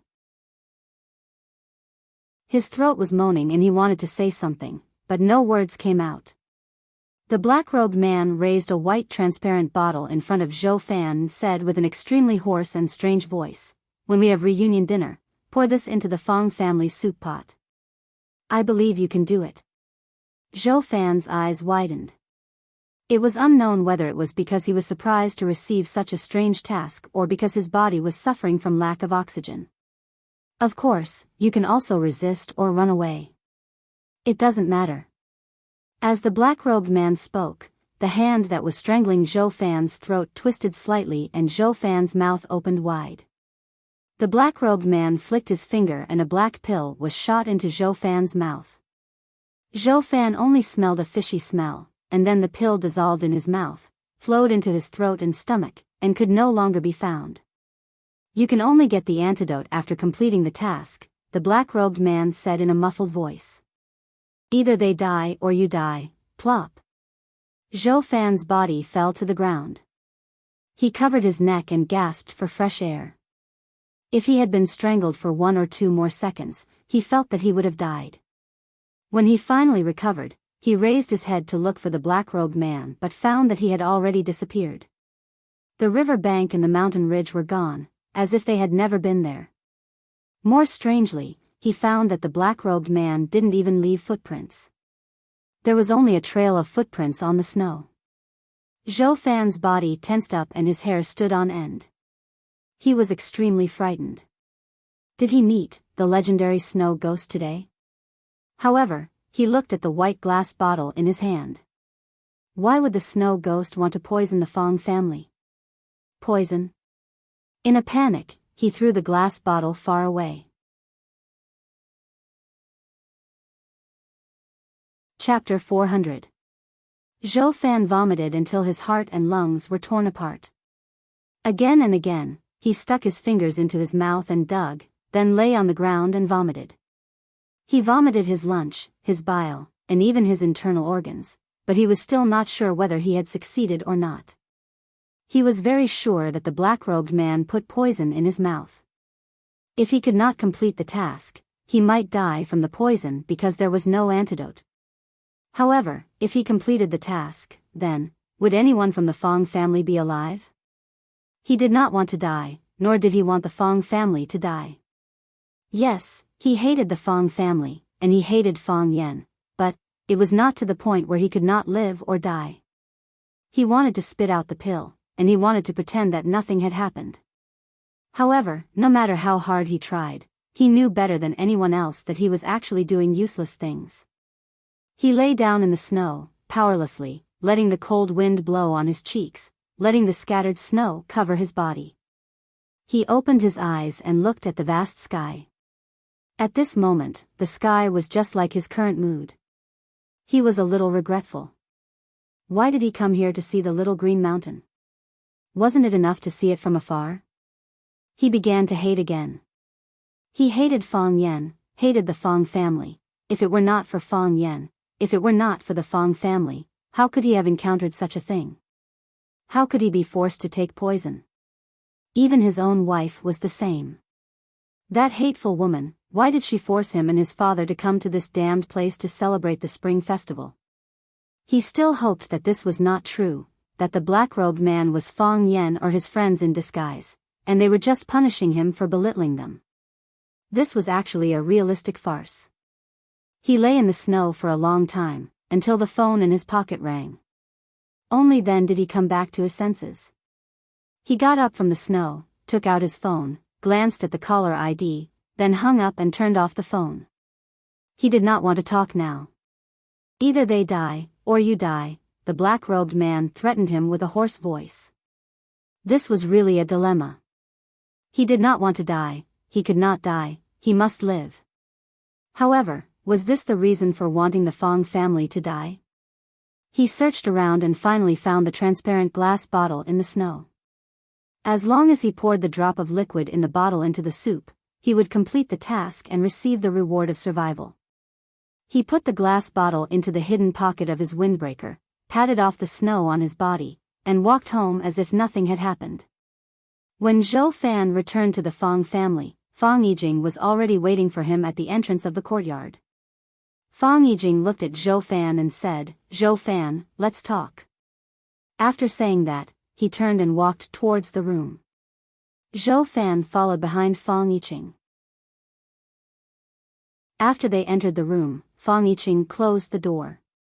Fang Yijing looked at her expressionless husband and sighed softly, "Zhou Fan, I know you don't want to come here. I know you don't like my family. Even numerology says that you're not happy here."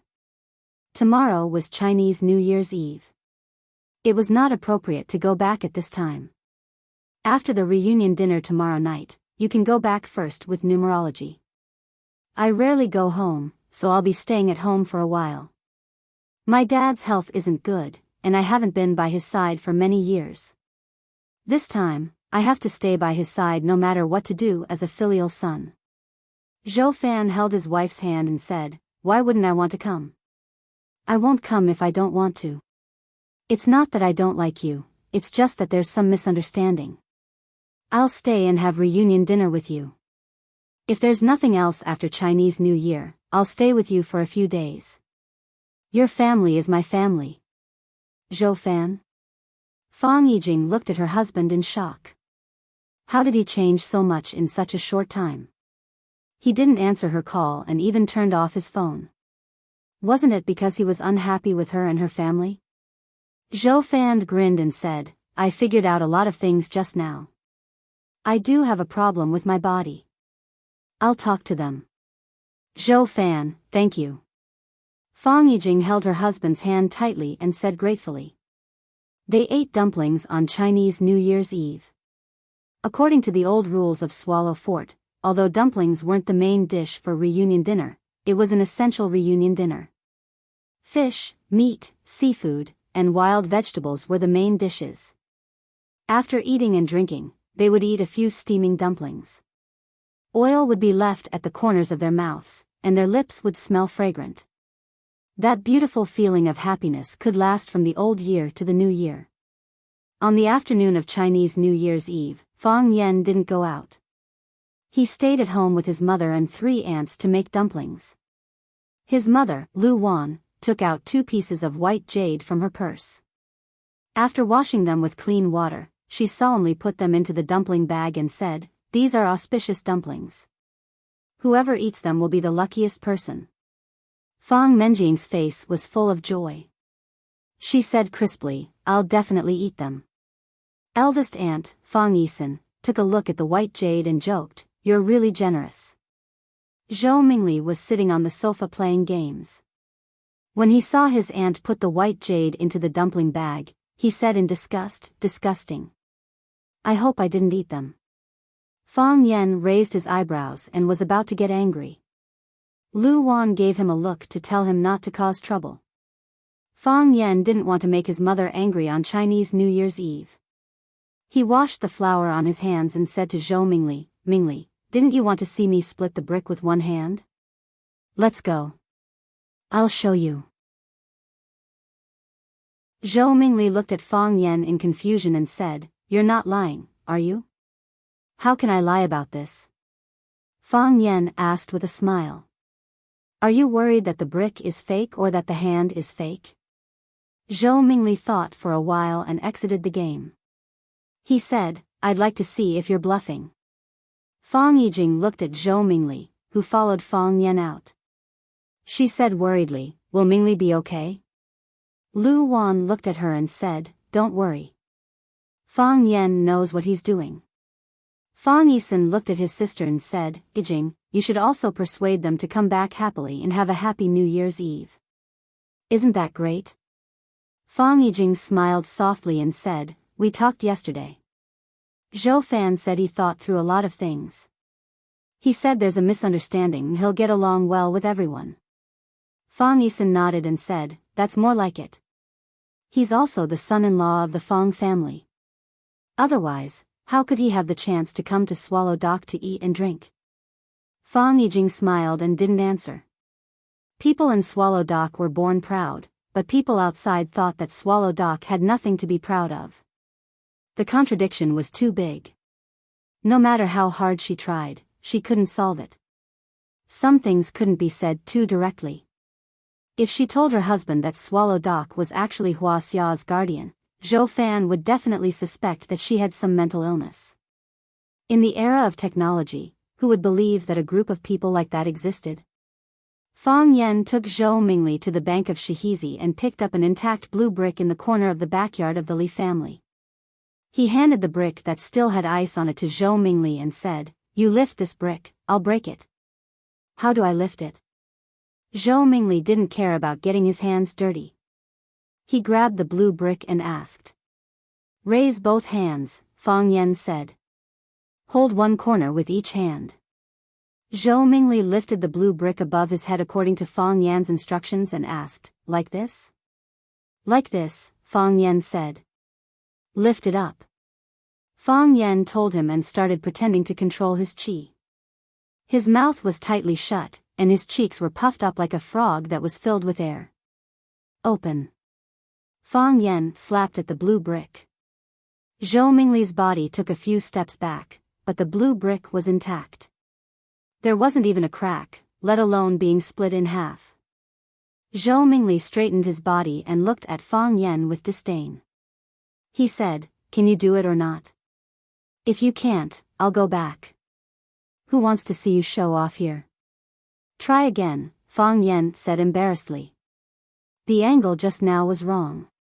You lift the blue brick and I'll split it again. I can do it this time." Zhou Mingli thought about it and felt that it didn't matter since it was already here, so he lifted the blue brick again. Fang Yan suddenly exerted force and slashed at the center of the blue brick like lightning. Crack! Zhou Mingli only felt his arms shake and the blue brick in his hand was split into two. He looked at Fang Yan in disbelief and asked, "Is it really possible? There's something more exciting. Do you want to see it?" Fang Yan said with a smile, his voice full of temptation. "What else?" Fang Yan pointed at a crooked tree next to him and said, "You climb up this tree and throw the brick down. When the brick falls, I'll cut it in half. When the brick hits the ground, you'll find that the brick will split into two." "Impossible?" Zhou Mingli's curiosity was piqued. "Do you think this is a movie? Try it if you don't believe me." Zhou Mingli looked at the crooked tree and said, "This tree is icy and slippery. I'm afraid I can't climb it." "Then forget it," Fang Yan said. "When you come next spring, I'll show it to you." Zhou Mingli hesitated again and again, but he still didn't want to give up. He said to Fang Yan, "I'll try climbing. Help me." "Sure." Fang Yan reluctantly agreed. With Fang Yan's help, Zhou Mingli finally climbed up the crooked tree with great effort. Zhou Mingli hugged the tree trunk and shouted to Fang Yan, "Pass me the brick." "Brick? What brick?" Fang Yan looked at Zhou Mingli with a confused expression. "Didn't you say I'll climb up and throw the brick, and you'll split it?" Zhou Mingli had a bad feeling. "Oh. That's what happened," Fang Yan said. "But I just thought about it. I think I'm not strong enough yet. I'll go back and practice. When I'm done, I'll come back and split the brick for you. Don't worry. By next spring, I'll definitely be able to split the brick in the air." After Fang Yan said that, he turned around and walked towards the village. "Hey, Fang Yan," Zhou Mingli was scared. He hugged the crooked tree and shouted. "Put me down, Fang Yan, you bastard. Put me down, Fang Yan, you bastard. You dare to trick me. I'll play you to death, Fang Yan, cousin, help." Deep in the forest, a man in black robe watched this scene like a ghost.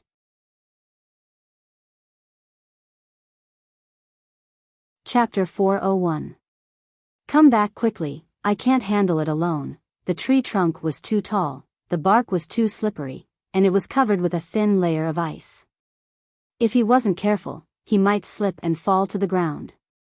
Zhou numerology relied on Fang Yan's help to climb up.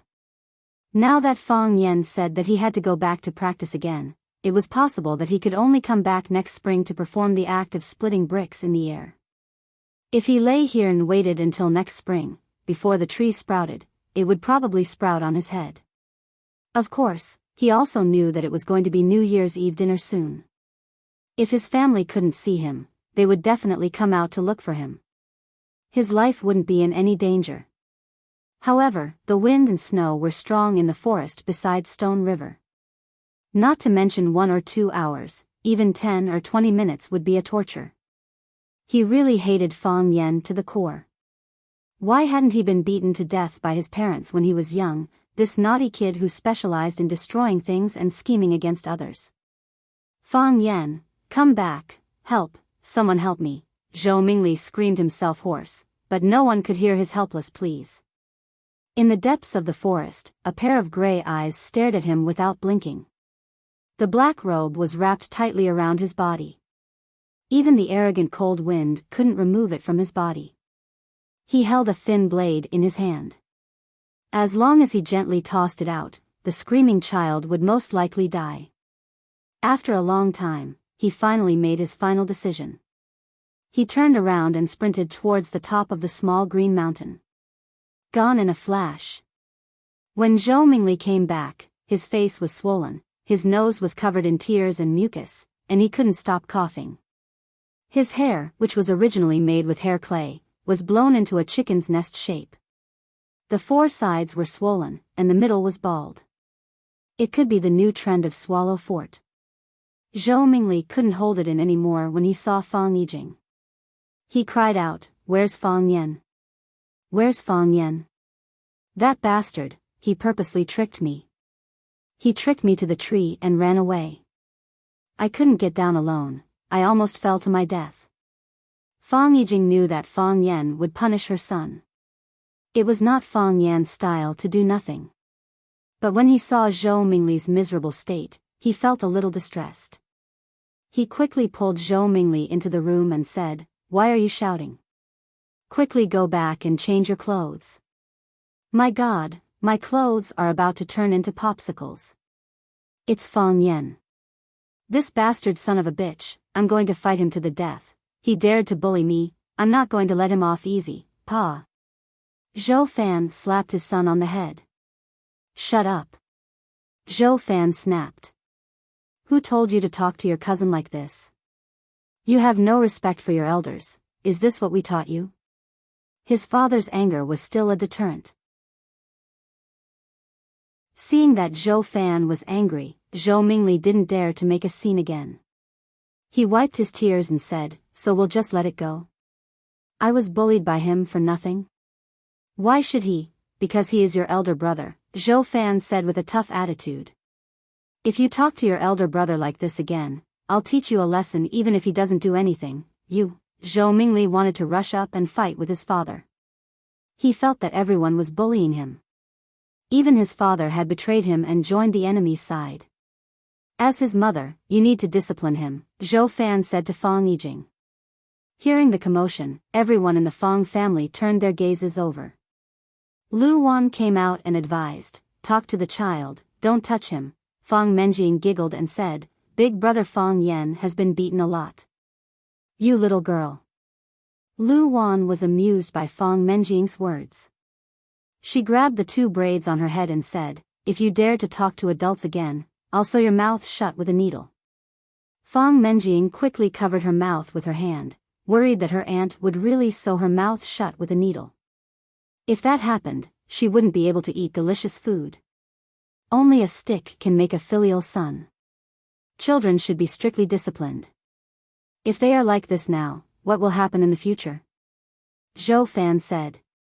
While everyone was comforting Zhou Mingli, Zhou Fan left the room and went to the kitchen. It was Lunar New Year's Eve.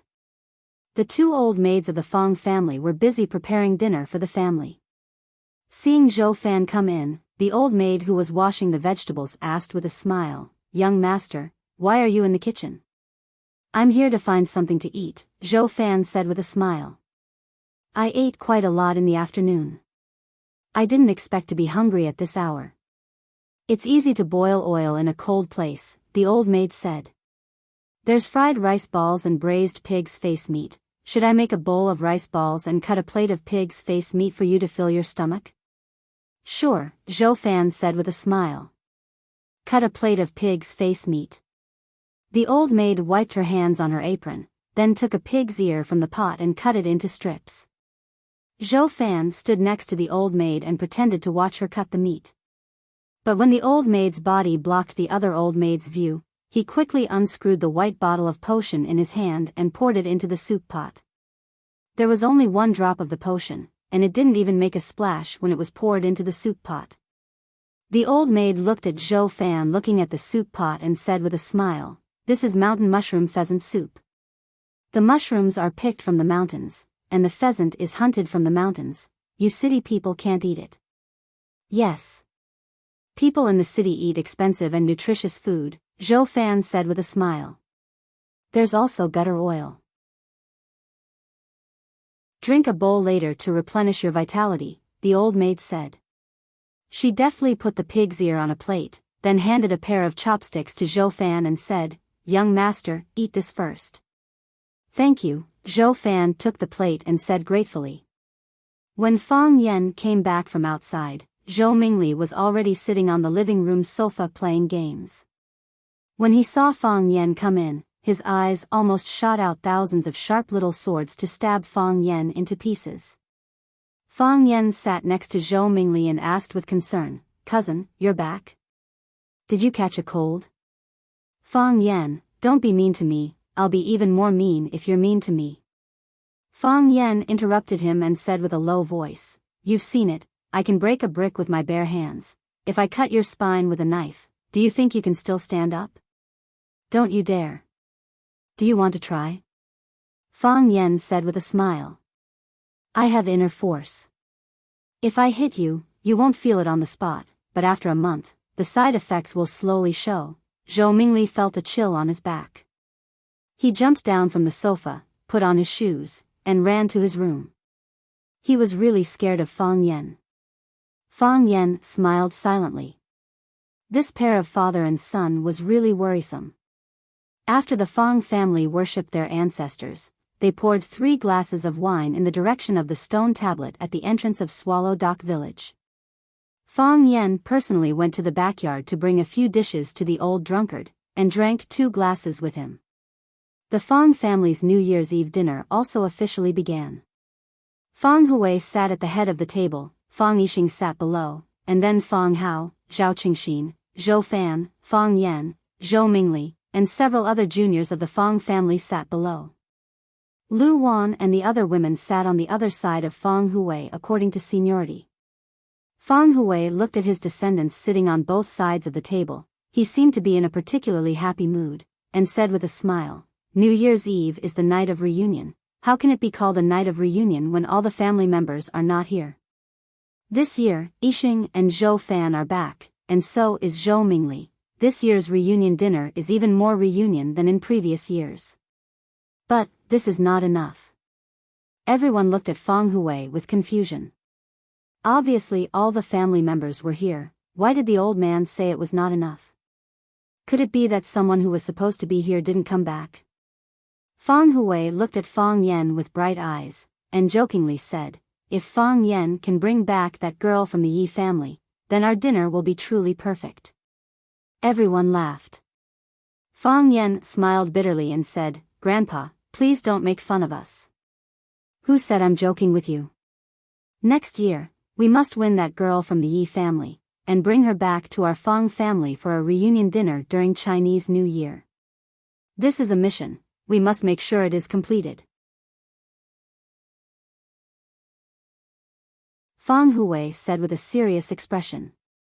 Fang Yan didn't want to spoil his grandpa's mood, so he half-heartedly said, "I'll try my best, but you also know, this kind of thing requires fate." "Fate my ass.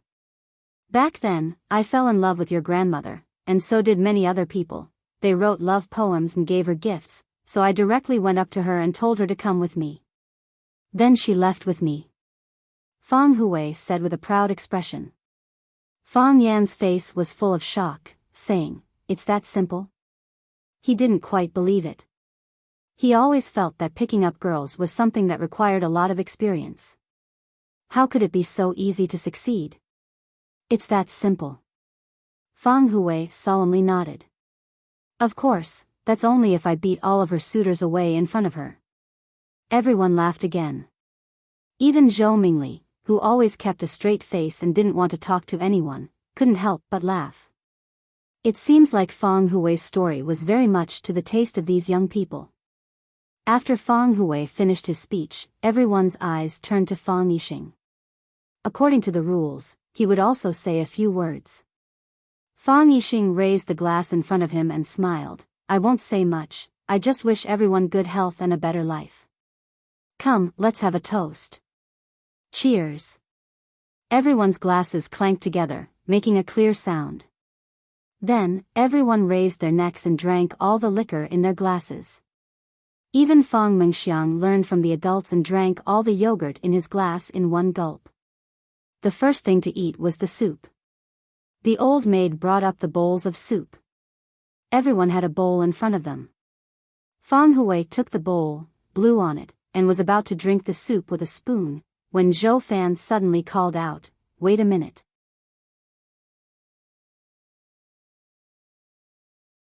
Chapter 402. Zhou Fan suddenly spoke. Everyone put down their bowls of soup and looked at him with puzzled eyes. On such an occasion, drinking soup while others were talking was indeed a very impolite behavior. The Fang family was very polite.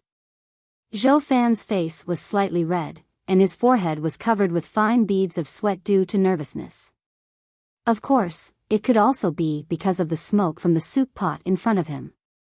His legs, which were placed under the table, were trembling slightly. His stomach secreted a large amount of saliva, and then he quietly swallowed it, mouthful by mouthful. He was a little evasive, not daring to look at anyone's eyes. But he soon realized that this kind of evasive behavior was actually a kind of guilty conscience, so he quickly raised his head. Fang Hui looked at Zhou Fan with a smile and said, "Don't be nervous. We're all family, so what can't we say? Children's words carry no harm. In front of me, you're all a group of children. Even if you scold an old man like me tonight, I won't get angry with you. At most, I'll be taught a lesson by my disciples and be done with it. Do you think I'll become enemies?" Zhou Fan smiled awkwardly, looked at Fang Hui and said, "I have a few words to say. I want to toast you first, Dad." Everyone laughed. Fang Yixing looked at Zhou Fan and said, "I thought it was something serious. If you want to toast, we won't stop you. But I've already told the old man during dinner that he can only drink 3 glasses tonight. After 3 glasses, he's not allowed to drink anymore. He's already clinked glasses with everyone, so if you want to toast him, this will be the 2nd glass. But I can't guarantee whether the old man will drink it or not." Zhou Fan raised the glass in front of him, looked at Fang Hui and said, "Dad, I want to apologize to you. All these years, I've done a lot of bad things. You handed Yi Yan to me, but I've always let her suffer. Especially in recent years, because I've made some small achievements at work, I feel that I'm unbeatable and look down on everyone. The last few times Yi Yan came back to see you, I pushed her away with the reason that I'm busy with work. I'm really busy with work. But if I really want to take a leave, I can find time to come. I just think. Do you think our Fang family is too poor and Swallow Dock is too remote?" Fang Hui asked directly. Zhou Fan felt even more ashamed and said, "Yes. I always felt that Swallow Dock was too remote, and the people here always had a straight back, and they walked with vigor, as if they were more powerful than anyone else. I feel very uncomfortable in my heart." Zhou Fan gulped down the wine in his cup and said, "I know I was wrong. No matter how remote Swallow Dock was, it was still the hometown of Yi Jing. No matter what, the Fang clan is still my family. I shouldn't have come here with an attitude of showing off and pride. Otherwise, I wouldn't have been hit on the head again and again." Fang Hui touched his big bald head, looked at the juniors present and asked, "Do you think I should drink Zhou Fan's toast?" "We should drink." Fang Menjing and Fang Mengxiang shouted. Children loved to join in on the fun. "You should drink," Fang Yixing said.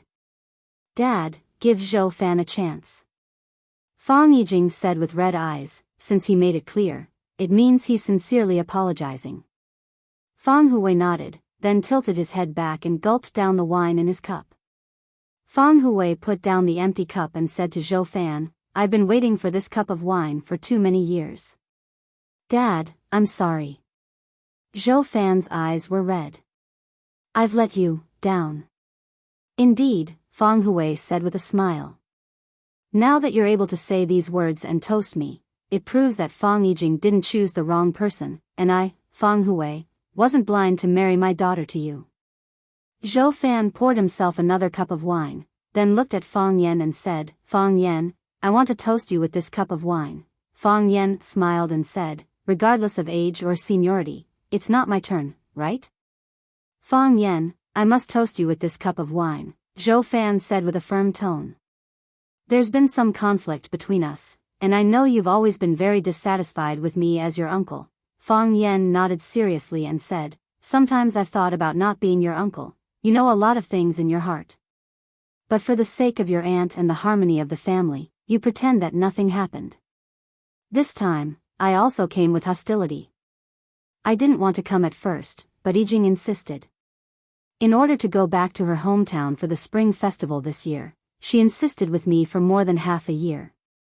Thank you for tolerating me, thank you for accepting me. Fang Yan, let bygones be bygones. I'll toast you with this cup of wine. Zhou Fan's tone was sincere, and his eyes were sincere. Moreover, he was Fang Yan's elder. Since an elder took the initiative to apologize to a younger person, Fang Yan couldn't pretend to be cold no matter what. He picked up the cup in front of him and clinked it with Zhou Fan, then said with a smile, Uncle, you're too serious.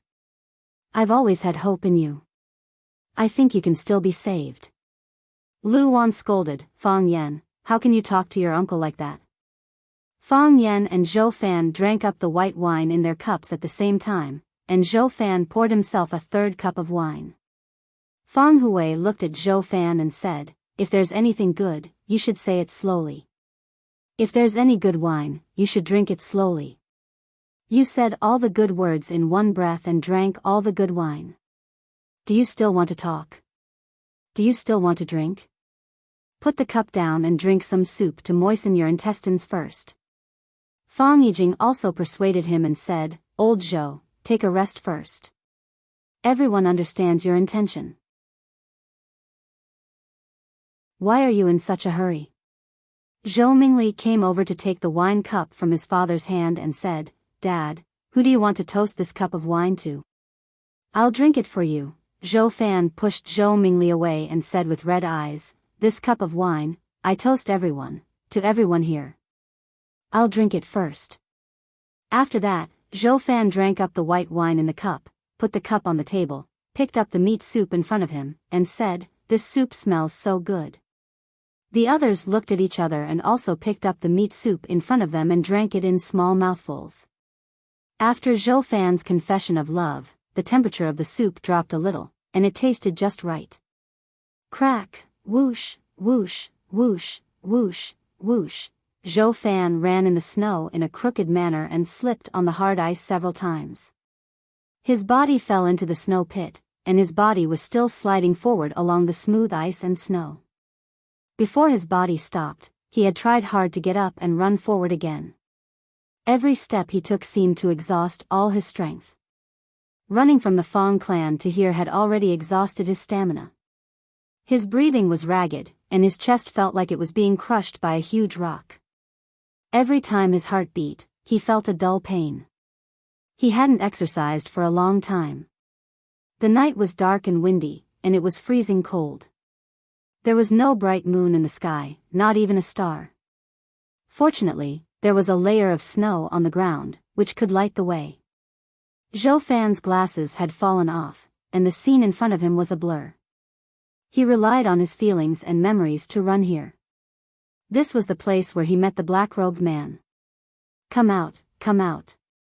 Zhou Fan stood in the snow and shouted, I've completed the mission, I've completed the mission. No one answered. Apart from startling a few forest birds, which bounced off a few icicles, the icicles fell to the ground and broke into pieces. No human sounds could be heard. I've completed the mission, give me the antidote, give me the antidote. Whoosh, a black-robed man appeared behind Zhou Fan.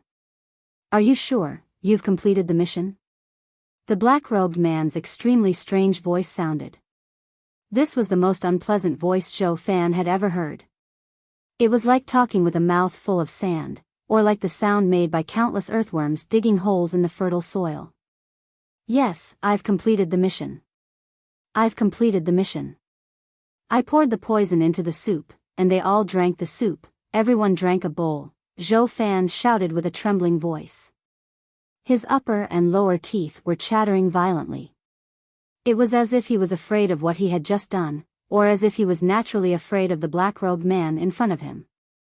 Is that so? The black-robed man sneered. Then tell me, what are the symptoms of the people who drank the soup now? He would not believe anything Zhou Fan said, even if this man's life was in his hands, even if he could crush him to death at any time. It was like crushing a weak ant to death. Zhou Fan calmed down a little, and his speech became more logical. He said, there are no symptoms. I saw them run out with the excuse of going to the toilet after drinking the soup. They have no symptoms. They are all fine, not dead. The black-robed man's voice sounded as if it came from hell. He said, of course they won't die. At least they won't die now. Because I gave you the soulless lure, it's a slow-acting poison. It will fuse with the blood, destroy the human body's hematopoietic function, corrode people's spiritual will, and slowly turn normal people into waste. Finally, after 3 months, they will die as if they have a chronic disease. This was Swallow Fort. How could they casually kill an entire family? However, if it was this kind of silent death, by the time they knew the truth, it would already be 3 months later. At that time, who could find traces of them being poisoned? Time was the best accomplice, and it could cover up the key evidence left by the murderer. It's fine if it's an ordinary person, but for those who practice martial arts, the more profound their inner strength is, the more painful it is when they die. The black-robed man looked at Zhou Fan and said, fortunately, the Fang family are all martial arts practitioners.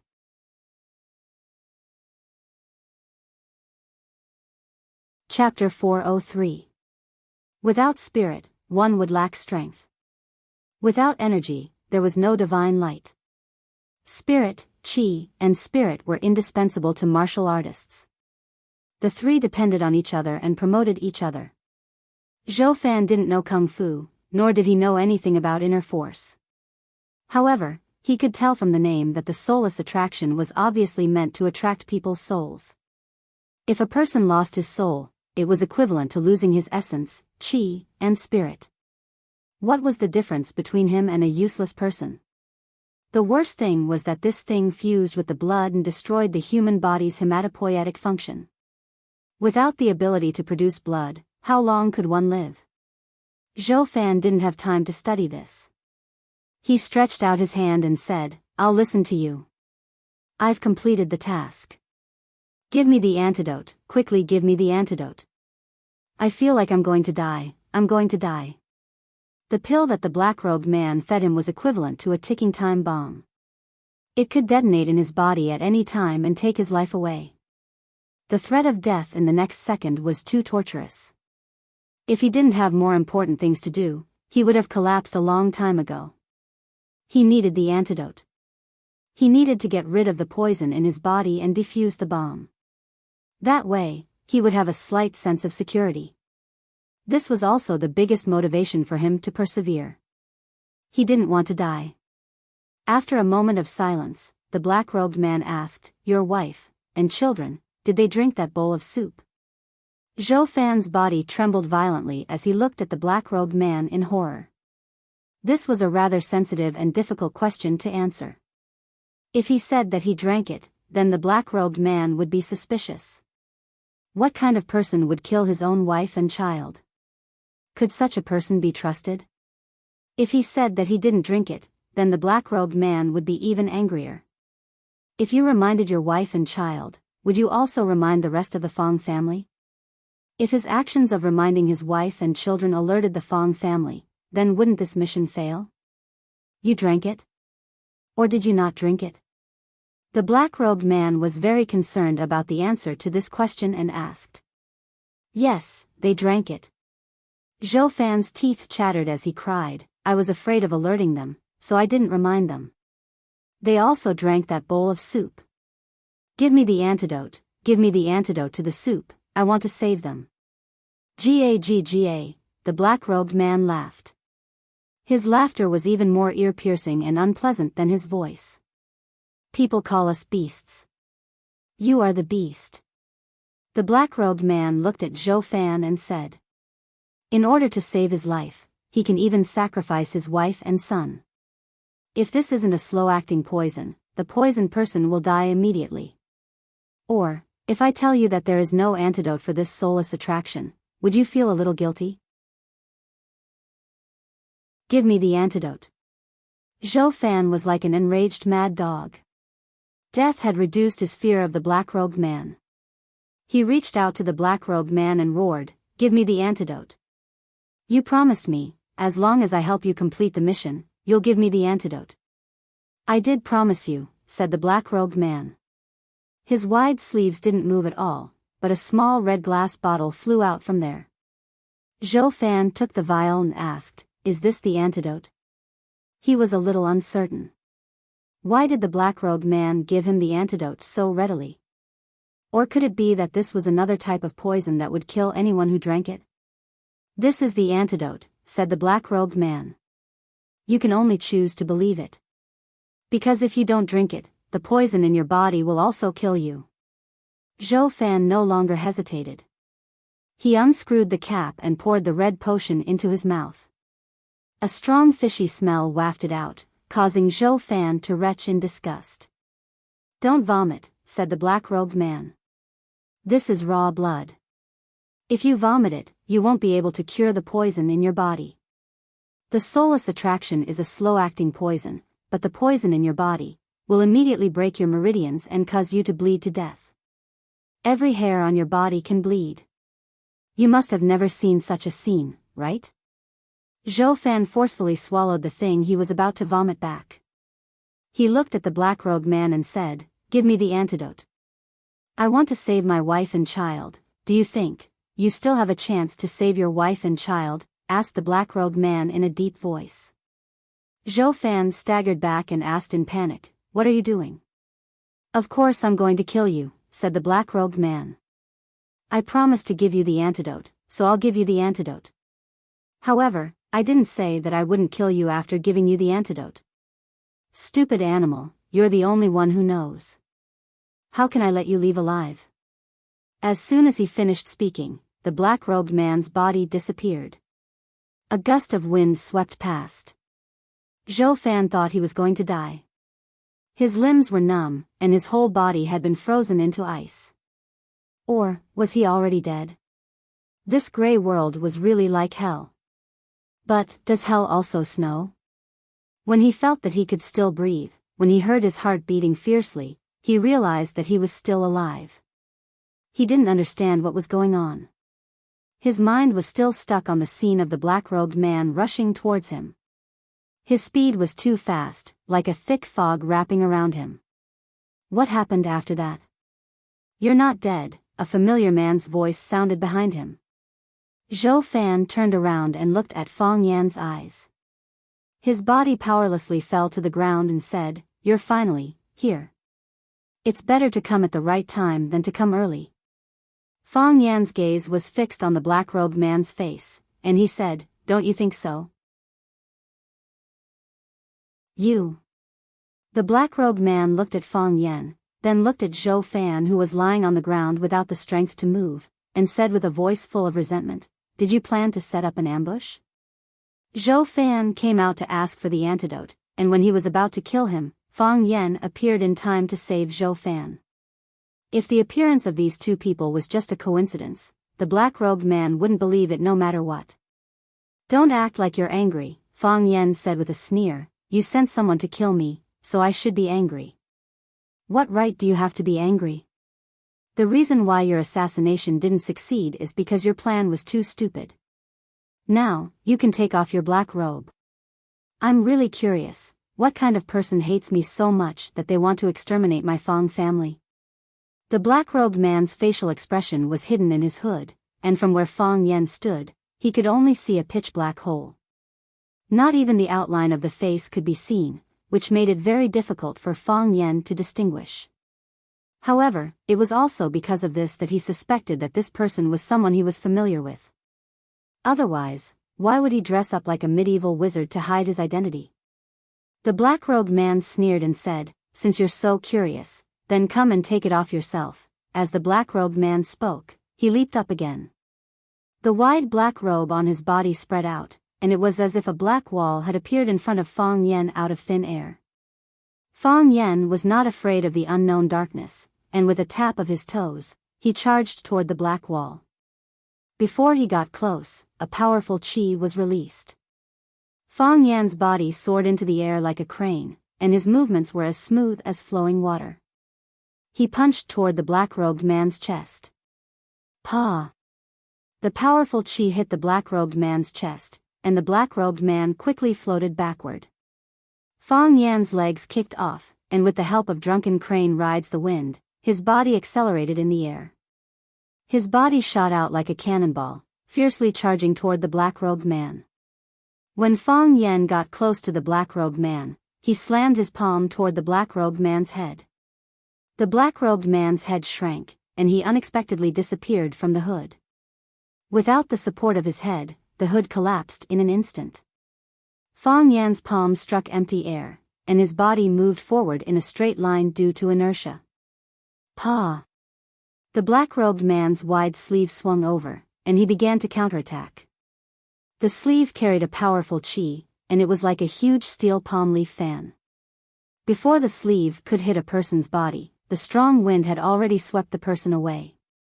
Fong Yen did not retreat, but instead advanced, and his body accelerated again. The Tai Chi heart spun, and the Tai Chi realm completely unfolded.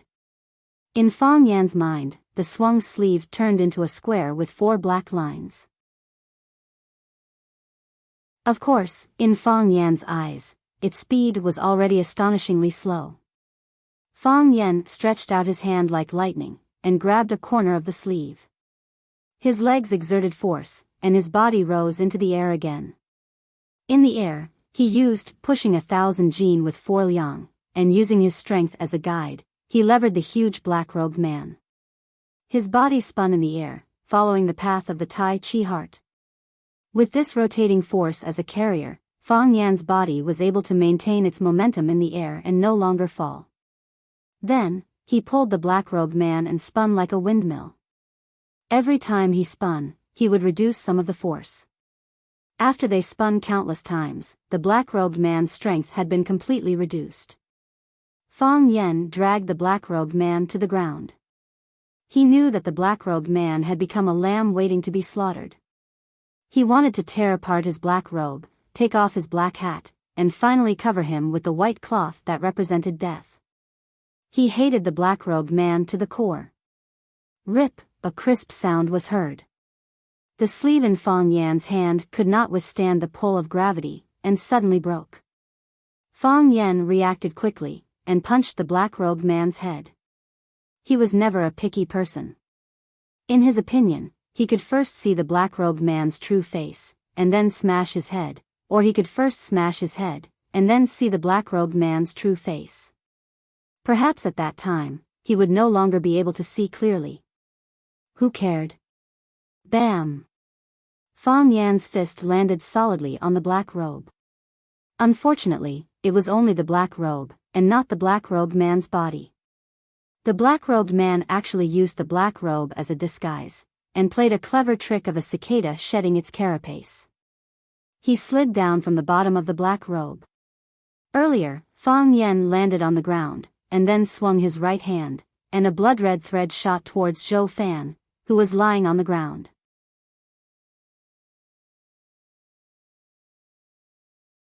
Chapter 404. Hiss, the red thread snake hissed. It was as if someone was whistling his foot. He tried hard to make a sound, but it was not loud or pleasant at all. The red thread flew towards Zhou Fan, who was lying on the ground, as fast as lightning. If it was an ordinary person, such as Zhou Fan, even if the tiny red thread entered his body through his nostrils, ears, or mouth, and gave birth to a nest of red thread snakes in his stomach, he would not be aware of it. However, in Fang Yan's eyes, he could clearly see the red lines every move and even its two black eyes that were like dots. It was a red thread snake. Fang Yan was no stranger to this kind of red thread snake. Previously, when he fought with the Snake Lord had used such a disgusting thing that was impossible to guard against to poison him. However, the Snake Lord had been subdued by Fang Yan and had his snake eye. As long as Fang Yan crushed the snake eye, the Snake Lord would die on the spot. The Snake Lord's life was to become Fang Yan's snake slave and be used by him. It was impossible for him to have the guts to resist and poison Fang Yan. Of course, there was also the possibility that the Snake Lord wanted to poison Fang Yan's family to death and then take away his snake eye from Fang Yan. However, Fang Yan knew that this person was not the Snake Lord. At first contact, he knew that this person was not the Snake Lord. There were many senses in the human body. Fang Yan was quite confident in his combat sense. Zhou Fan was lying on the snow silently. After a day and a night of suffering, his physical strength had been exhausted. He had just experienced a life and death crisis. Because of the appearance of Fang Yan, he could not hold on any longer. He directly lay on the ground and fainted. Zhou Fan did not have the ability to save himself, and Fang Yan could not just watch his uncle get killed by the red thread snake. Although he had said not to let him down, he could not really abandon his uncle. It was a matter of life and death. His life was hanging by a thread. Fang Yan's Taiji heart spun even more crazily. The airflow formed a white whirlpool that could devour everything. Fang Yan felt a sharp pain in his dantian, as if the heat from the rotation was going to burn his skin and flesh. The Taiji domain was unleashed to the extreme, and the movement of the red snake turned into a tiny line. Even though he started later, he arrived first. Fang Yan's body flipped and jumped in the air, chasing after the red-lined snake that was about to enter Zhou Fan's body at a ghostly speed. Seeing that the red thread viper was about to land on the ground and attack, Fang Yan suddenly threw out the corner of his robe that he was holding. The lower hem of the robe contained an abundant amount of Taiji energy. It was like gold or iron, a murderous weapon. Hoo, wherever the hem of the robe passed, the air was ignited by its heat, emitting a crisp crackling sound. In front of it, there was a rectangular, airless vacuum. His sleeves whipped the red thread snake's body, sending it flying. Hiss, hiss, hiss, the red-lined snake let out a few weak cries and fell to the ground. It had already become a dead snake. Fang Yan rushed over and stepped on it. Crack, the red-lined snake's body and the snow on the ground were stepped on by Fang Yan, merging into a pool of red and white mud. The red-lined snake was raised on corpse blood, so the blood inside had a strong stench. Zhou Fan was still sleeping soundly, unaware of the danger outside. Fang Yan saved his uncle and helped him out of danger. When he turned to look at the black-robed man, he had already disappeared. However, when Fang Yan tore off his black robe, he still managed to catch a glimpse of him in a hurry. What kind of face was that? A very ordinary person with a very ordinary face. His skin was as pale as paper, as if he had never seen the light of day. The most memorable thing was that he only had one eye. On the side of his cheek where he had lost his eye, there was a shocking hole in his flesh. The blood had already drained, the wound had already healed, but the uneven skin and the protruding sarcoma of the meridians were still nauseating. This was a caveman. And also a dead man.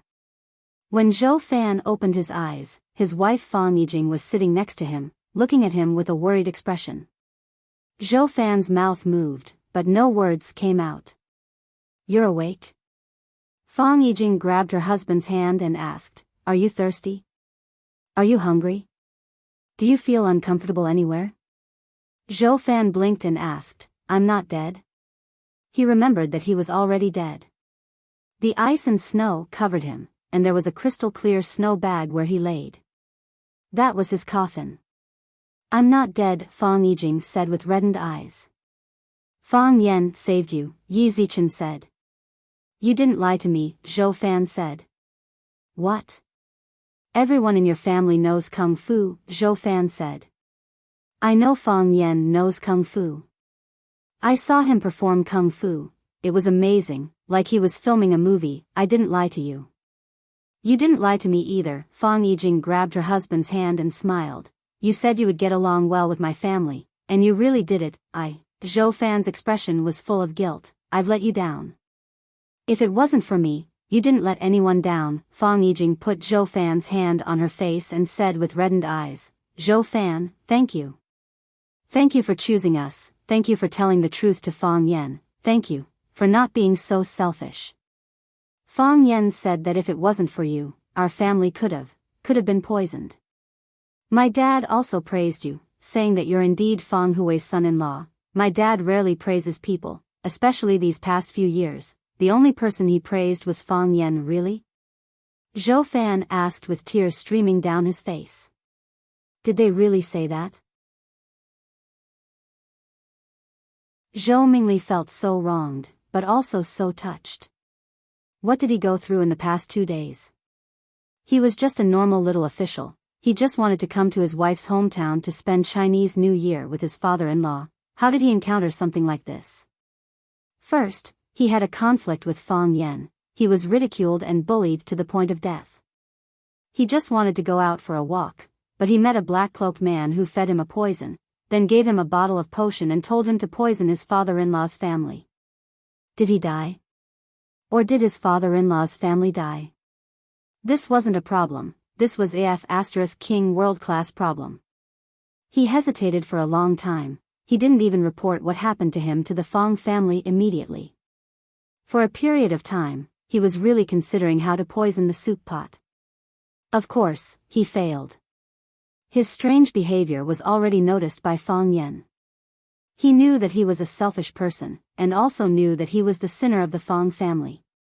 He felt that neither his wife nor the Fang family would forgive him. Fortunately, it was all over now. He was still alive, and so was his father-in-law's family. Moreover, he, who had never been recognized by them, actually received their praise. Was this the sweet after the bitter? It's true. They're discussing something outside. You'll know when you go out. Fang Yijing also nodded with tears on her face. I'm not going out, Zhou Fan said. He reached out and hugged his wife, saying, I just want to be alone with you for a while. The Fang family's living room. The children were all taken to their rooms to sleep by their mother. Only Fang Hui, Fang Yixing, Fang Hao, Zhao Qingxin, and the junior Fang Yan were left in the living room. Lu Wan also went out after making tea for everyone.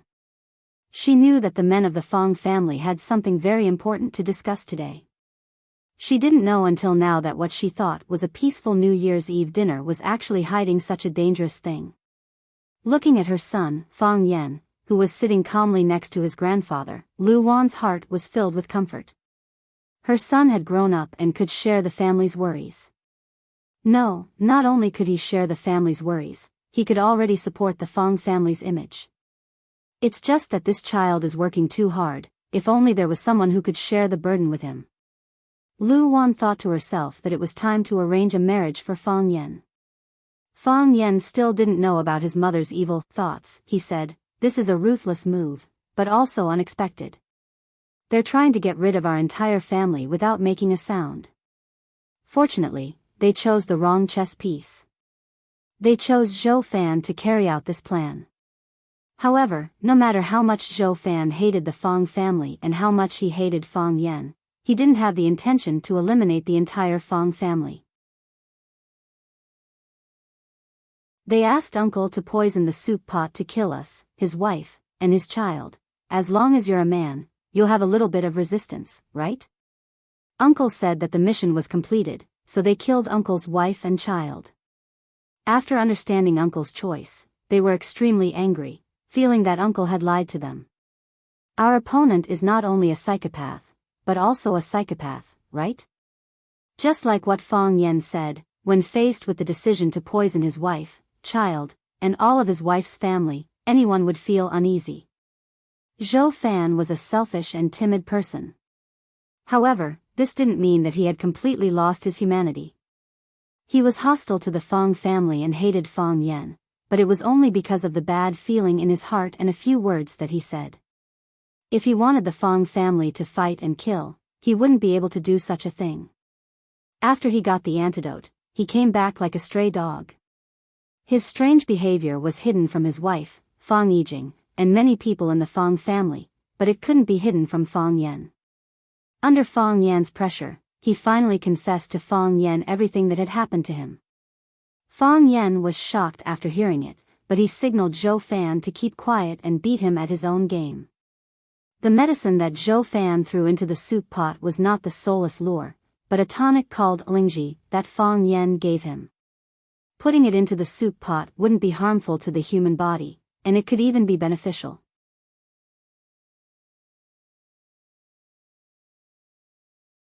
Chapter 405. War was a competition of strength and wisdom. But the most important thing was luck. If Fang Yen didn't notice Zhou Fan's abnormality, if Zhou Fan refused to admit that he encountered the black-robed man and only said that he felt uncomfortable or that he felt uncomfortable when he saw Fang Yen, would the story have a different ending? The real soul-losing attraction was fed into a rabbit's mouth by Fang Yen. The rabbit didn't die immediately after eating the soul-losing attraction, and it didn't look any different from before it ate the medicine. Fang Yen understood that the other party had put in a slow-acting poison. Seeing that the rabbit didn't eat, Zhou Fan asked Fang Yen if it was a prank. Fang Yen didn't believe it was a prank. After so many life and death hunts, he knew that those people outside were far more vicious than he could imagine. There was nothing they couldn't do. For a sensitive place like Swallow Fort, they could only use a slow-acting poison if they wanted to make such a big move. If the Fang family died tragically on New Year's Eve, the impact of this event would be too great. It wasn't something that ordinary people could suppress. No one dared to suppress it. Fang Yen wasn't sure if the Fang family had other puppets, and he didn't know if someone was watching Zhou Fan and the Fang family. If someone was watching, and Zhou Fan didn't carry out the task, they might make another move. Therefore, he asked Zhou Fan to put the poison in the soup pot according to the plan. At the dinner table, Zhou Fan suddenly apologized to everyone and toasted them 3 times. This was Zhou Fan's impromptu performance. At that time, Zhou Fan was still suffering from the poison. He wasn't sure if he could survive the night, and he wasn't sure if he could get the antidote from the black-robed man, although Fang Yen promised him that he would help him get the antidote. However, the black-robed man was so powerful, and Fang Yen, he was just a young and clever kid. In the hearts of ordinary people, bad guys were always more ferocious and terrifying than good guys. Zhou Fan apologized to everyone for his behavior for so many years. Fang Yen was worried that he would mess up the show. Fortunately, he had been controlling his emotions and forcefully took back the topic. Therefore, when Fang Yen clinked glasses with him at the dinner table, he said that he thought he could still be saved. Everything that happened after that was logical. Zhou Fan's acting skills were off the charts. After everyone finished their soup, he used the excuse of going to the bathroom and ran into the wilderness. Originally, Fang Yen thought that the black-robed man would not give the antidote to Zhou Fan so easily. The most likely scenario was that he would kill Zhou Fan. He was going to die anyway, so why waste an antidote? It turned out that bad people also had a side of them that kept their promises.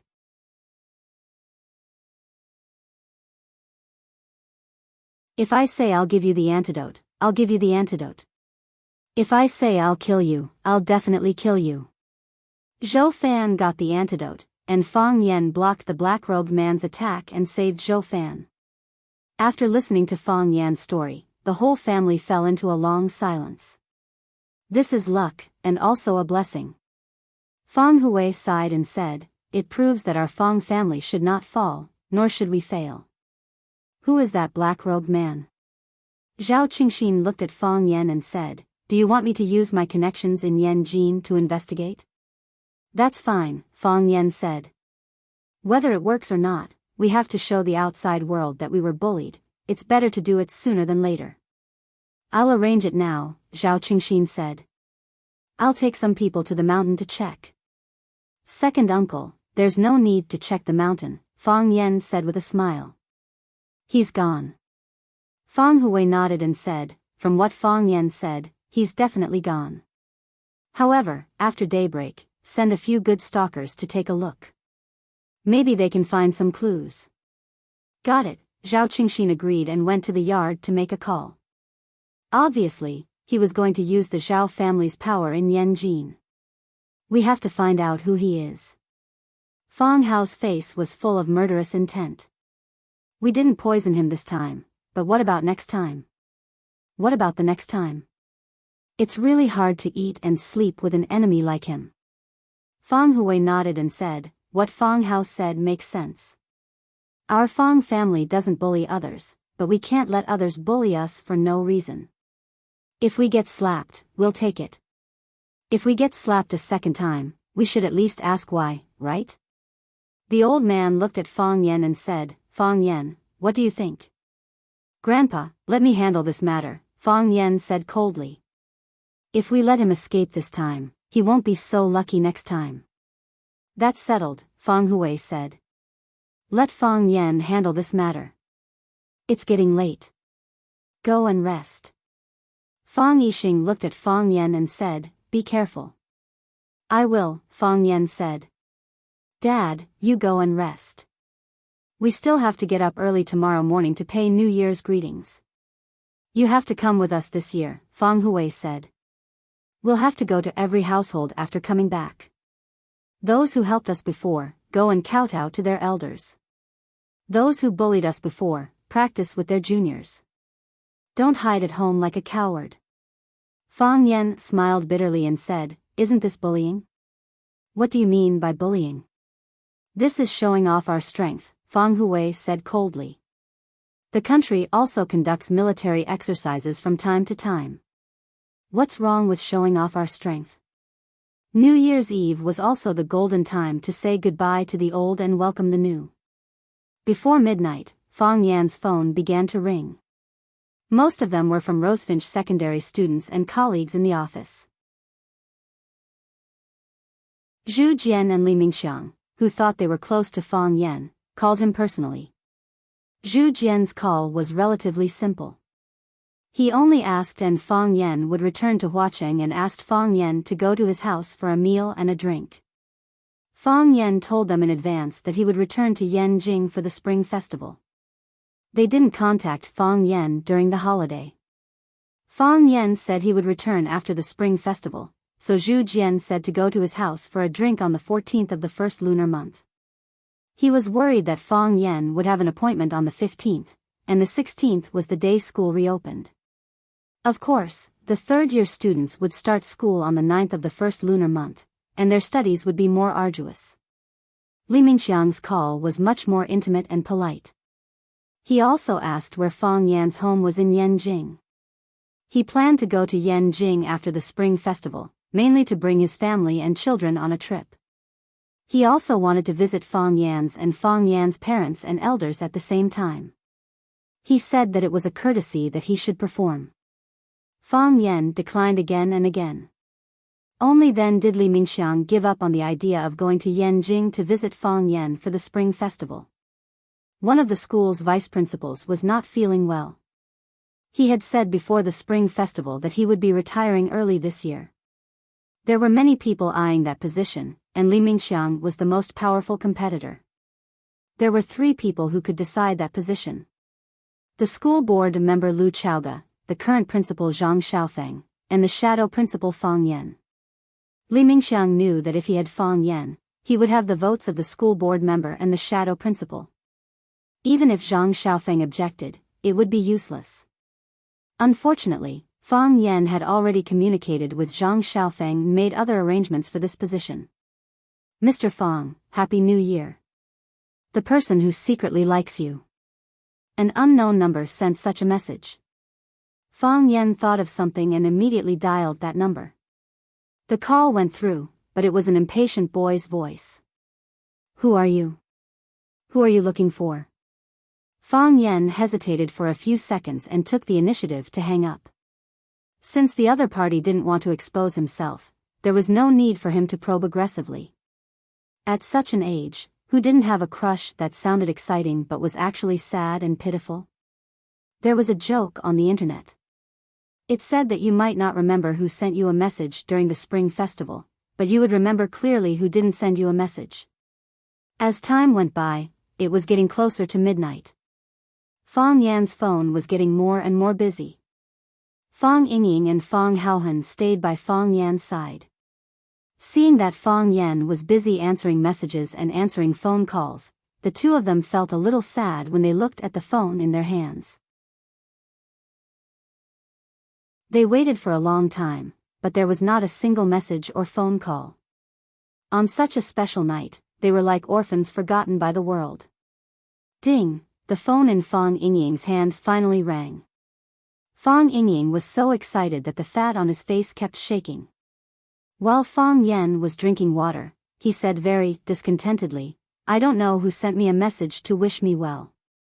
I hate this kind of cheap blessing method the most. They are not even willing to write a blessing, and the blessing message is copied and forwarded.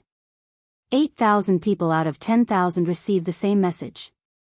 It's a waste of money. Fong Yingying opened his message in front of Fong Yen. There was only one message in the empty inbox, and the name of the message was so familiar, Fong Family Hero. Fong Yingying was stunned for half a second and wanted to quickly hide the phone. Open it and see. Fong Yen held the teacup and said, let's see what Fong Haohan said to you. There's no need for that, right? Fong Yingying said with a bitter face. It's possible that Fong Haohan wrote a love poem to some girl, but this idiot accidentally chose the wrong recipient and sent it to me. Love poem? Fong Yan's heart of gossip was burning, and it was even more ferocious than the spinning of the heart of Tai Chi. Open it and see. Otherwise, I'll do it myself. Fong Haohan shook his head vigorously, signaling Fong Yingying not to open the message. What are you shaking for? Do you think you're a roly-poly doll? Fong Yingying said angrily. The two of us are sitting together, and the straight line distance is less than 2 meters. What can't we say directly? You just have to waste a message fee. Fong Haohan still shook his head, and he shook even more violently. Open it.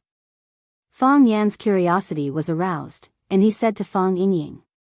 Fong Yingying had no choice but to take out his phone and open the message sent by Fong Haohan. Fong Yingying, Happy New Year. You also quickly send me a blessing message. Don't let Junior Marshall Uncle see it. Remember, remember.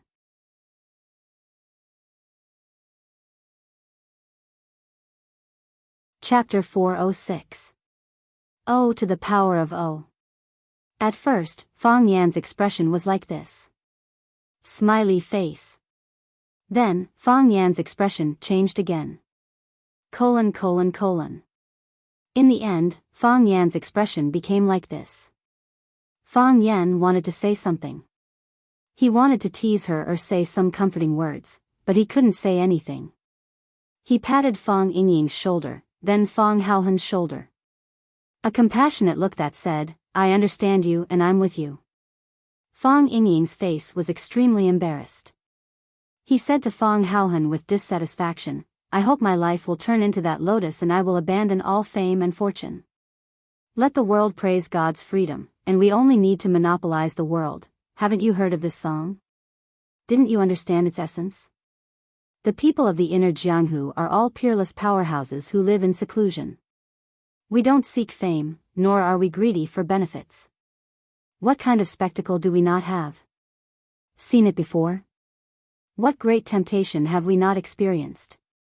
Why would we care about a mere congratulatory message? Fong Haohan, if you want a blessing, just say it.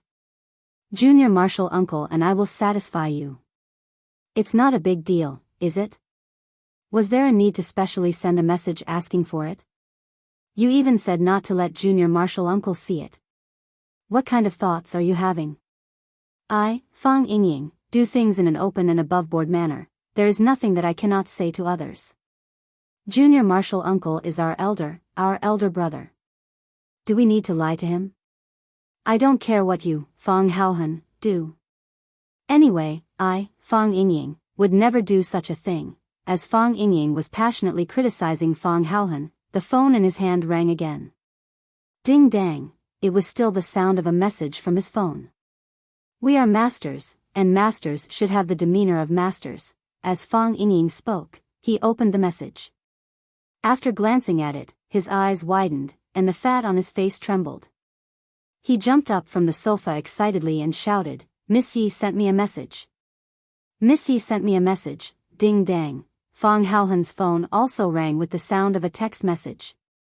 Fang Haohan opened his phone and jumped up as well. His body was thin, tall and long, and when he jumped, he looked like a dancing skeleton. Miss Yi also sent me a message. Miss Yi has also sent me a message. Fang Yan looked at his phone. It was lying there quietly. It was as if it was dead, not moving at all. He didn't receive a message from Yi Ro. Yi Ro seemed to have forgotten him. Fang Yan looked at Fang Yingying and Fang Haohan unhappily and said, What did Yi Ro, that savage woman, send you? Happy New Year. Fang Yingxiong said excitedly. His eyes were glued to the phone screen, as if he was afraid that the words would disappear. Happy New Year. Only 4 simple words, which was indeed in line with Yi Ro's style. If she said a lot of nonsense, she wouldn't be Yi Ro. What about you? Fang Yan looked at Fang Haohan and asked. Happy New Year, too, Fang Haohan said. Miss Yi also wishes me a Happy New Year. Fang Yan sneered and said, The same blessing must be copied and pasted. Impossible. Fang Yingying and Fang Haohan denied at the same time. Why is it impossible? Fang Yingxiong and Fang Haohan looked at each other. The two of them put their phones together and studied it carefully. Happy New Year. It was all the same words. Suddenly, Fang Haohan shouted as if he had discovered a new continent, It's not a copy and paste. It must not be a copy and paste. Miss Yi wrote the blessing for me and Hero herself. Look, there is a sentence after my Happy New Year, and there is an exclamation mark after Hero's Happy New Year. Fang Yingying looked at Fang Yan and said, By the way, Junior Marshal Uncle, Miss Yi must have sent you a message a long time ago, right? What did she say to you? Fang Yan didn't bother to look at their complacent faces. He went to the yard and called some people. He received a lot of congratulatory messages, but some people had to be called by him personally. For example, his maternal grandparents, the principal of Rosefinch, Zhang Xiaofeng, and the principal of Ivy League High, Zhong Dei, and other elders needed Fang Yan to take the initiative to call them. Fang Yan called his grandpa and grandma first. His grandma greeted the whole family patiently and then gave the phone to his grandpa. His grandpa just asked him if he would come to Huaqing next year and when he would come to Huaqing. After getting Fang Yan's reply, he hung up the phone. Principal Zhang Xiaofeng was watching the Spring Festival Gala with his wife. He simply said a few words to Fang Yan, confirmed Fang Yan's return date after the New Year, and hung up. Zhong Dei was still drinking with his family. He was very surprised to receive Fang Yan's call. He laughed and invited Fang Yan for a drink after the New Year. After Fang Yan finished these calls, he was about to go back to his room when he saw fireworks exploding in the distant sky. The colorful fireworks lit up the night sky, making the sky above Swallow Dock glitter with red light. It looked more gorgeous and dazzling than usual. Then, more fireworks soared into the sky. The flowers bloomed, and the sky was lively like a fireworks show. Swallow Dock didn't have the custom of setting off fireworks. These fireworks were set off in Yanjing City or other villages around Yanjing City. Fang Yan stood in the yard and watched the fireworks for a while. Suddenly, he thought of a woman who was as gorgeous as fireworks but lonely. He dialed the number, and it took a while for the phone to be picked up. Fang Yan? The woman's crisp and cold voice came from the phone. "It's me," Fang Yan said with a smile. "What are you doing? Why did you take so long to pick up?" "I just took a shower," the woman said. "When I came out, I saw my phone was ringing, so I picked up late." Taking a shower? Fang Yan imagined the image of Lu Chaoga taking off her clothes and taking a red wine bath. His handsome face suddenly turned red. These women, Fang Yan thought angrily. Every word they say carries some kind of obscure hint. If you're not careful, you'll fall into their trap. "Have you had dinner?" Fang Yan asked. "Yes, I have." Lu Zhaoga's voice became gentler. "After coming back from the company, I fried myself a steak and drank a bottle of red wine. I'm about to take a shower and read a book before going to bed. I don't have the habit of watching the Spring Festival Gala." "I don't have the habit of watching the Spring Festival Gala either," Fang Yan said with a smile. "Actually, there's nothing interesting about the Spring Festival Gala. Today is New Year's Eve. Why did you go to the company? The first sample is out." Lu Chaoga's voice became excited. "We've tried it on some equipment, and the performance is very good. Now Chaoyan Research Institute is further optimizing and improving it. When the product is fully mature, after a 3-month run-in period, we can produce the product and send it to the market through various channels. An energy reform is about to be pulled by us. The curtain has begun. When we occupy the market, they will either cater to us or be eliminated by us." Hearing this good news, Fang Yan was also very happy and said, "You're moving very fast. I thought it would take at least 6 months to a year to see the product go online. I didn't expect you to shorten the time so much, but you still have to pay attention to the balance of work and rest. After working so hard for so long, take advantage of the Spring Festival to rest for a few days." "I don't want to rest," Lu Chaoga said. "Why?" "Because, if you rest, you don't know what to do." Fang Yan was silent. The other end of the phone stopped talking. "Yes, if you rest, you don't know what to do." It was the Spring Festival now, and today was New Year's Eve. Other families were all reunited, drinking wine, eating dumplings, watching TV and setting off fireworks, happy and harmonious. But what about Lu Chaoga? Her parents had left her a long time ago, and her sister-in-law had also passed away from her injuries some time ago. In this world, she no longer had any relatives. All she had were those enemies who were like wolves and tigers. Their blood-red eyes stared fiercely at Lu Chaoga, coveting this soft woman who held the treasure in her hand. As long as they were not careful, they would be devoured by them until not even their bones were left. Even now, during the second they were talking, there were probably many people hiding in the dark who wanted to take her life or take away the Rubik's Cube technology, right? The ancient said that one must brave the dragon's pool and the tiger's den.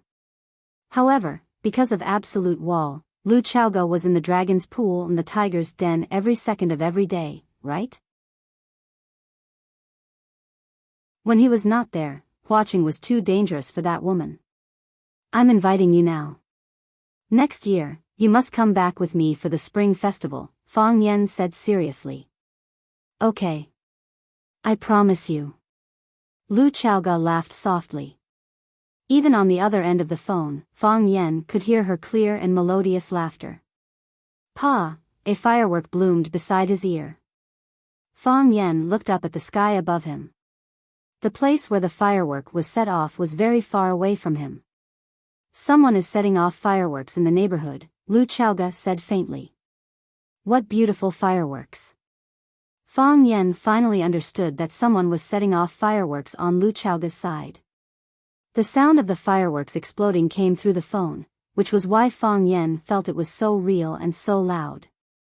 "Pa, pa, pa," fireworks rose into the sky one after another, exploding one after another.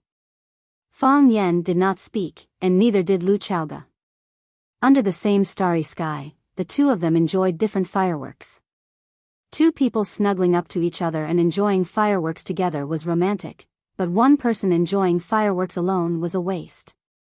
Like the moon, Like the stars you're seductive blooming crying so loudly who is it setting your clothes on fire tasting the wind and rain you are so beautiful and sad after prosperity is desolation after desolation is forgetting why not to bury my body with it.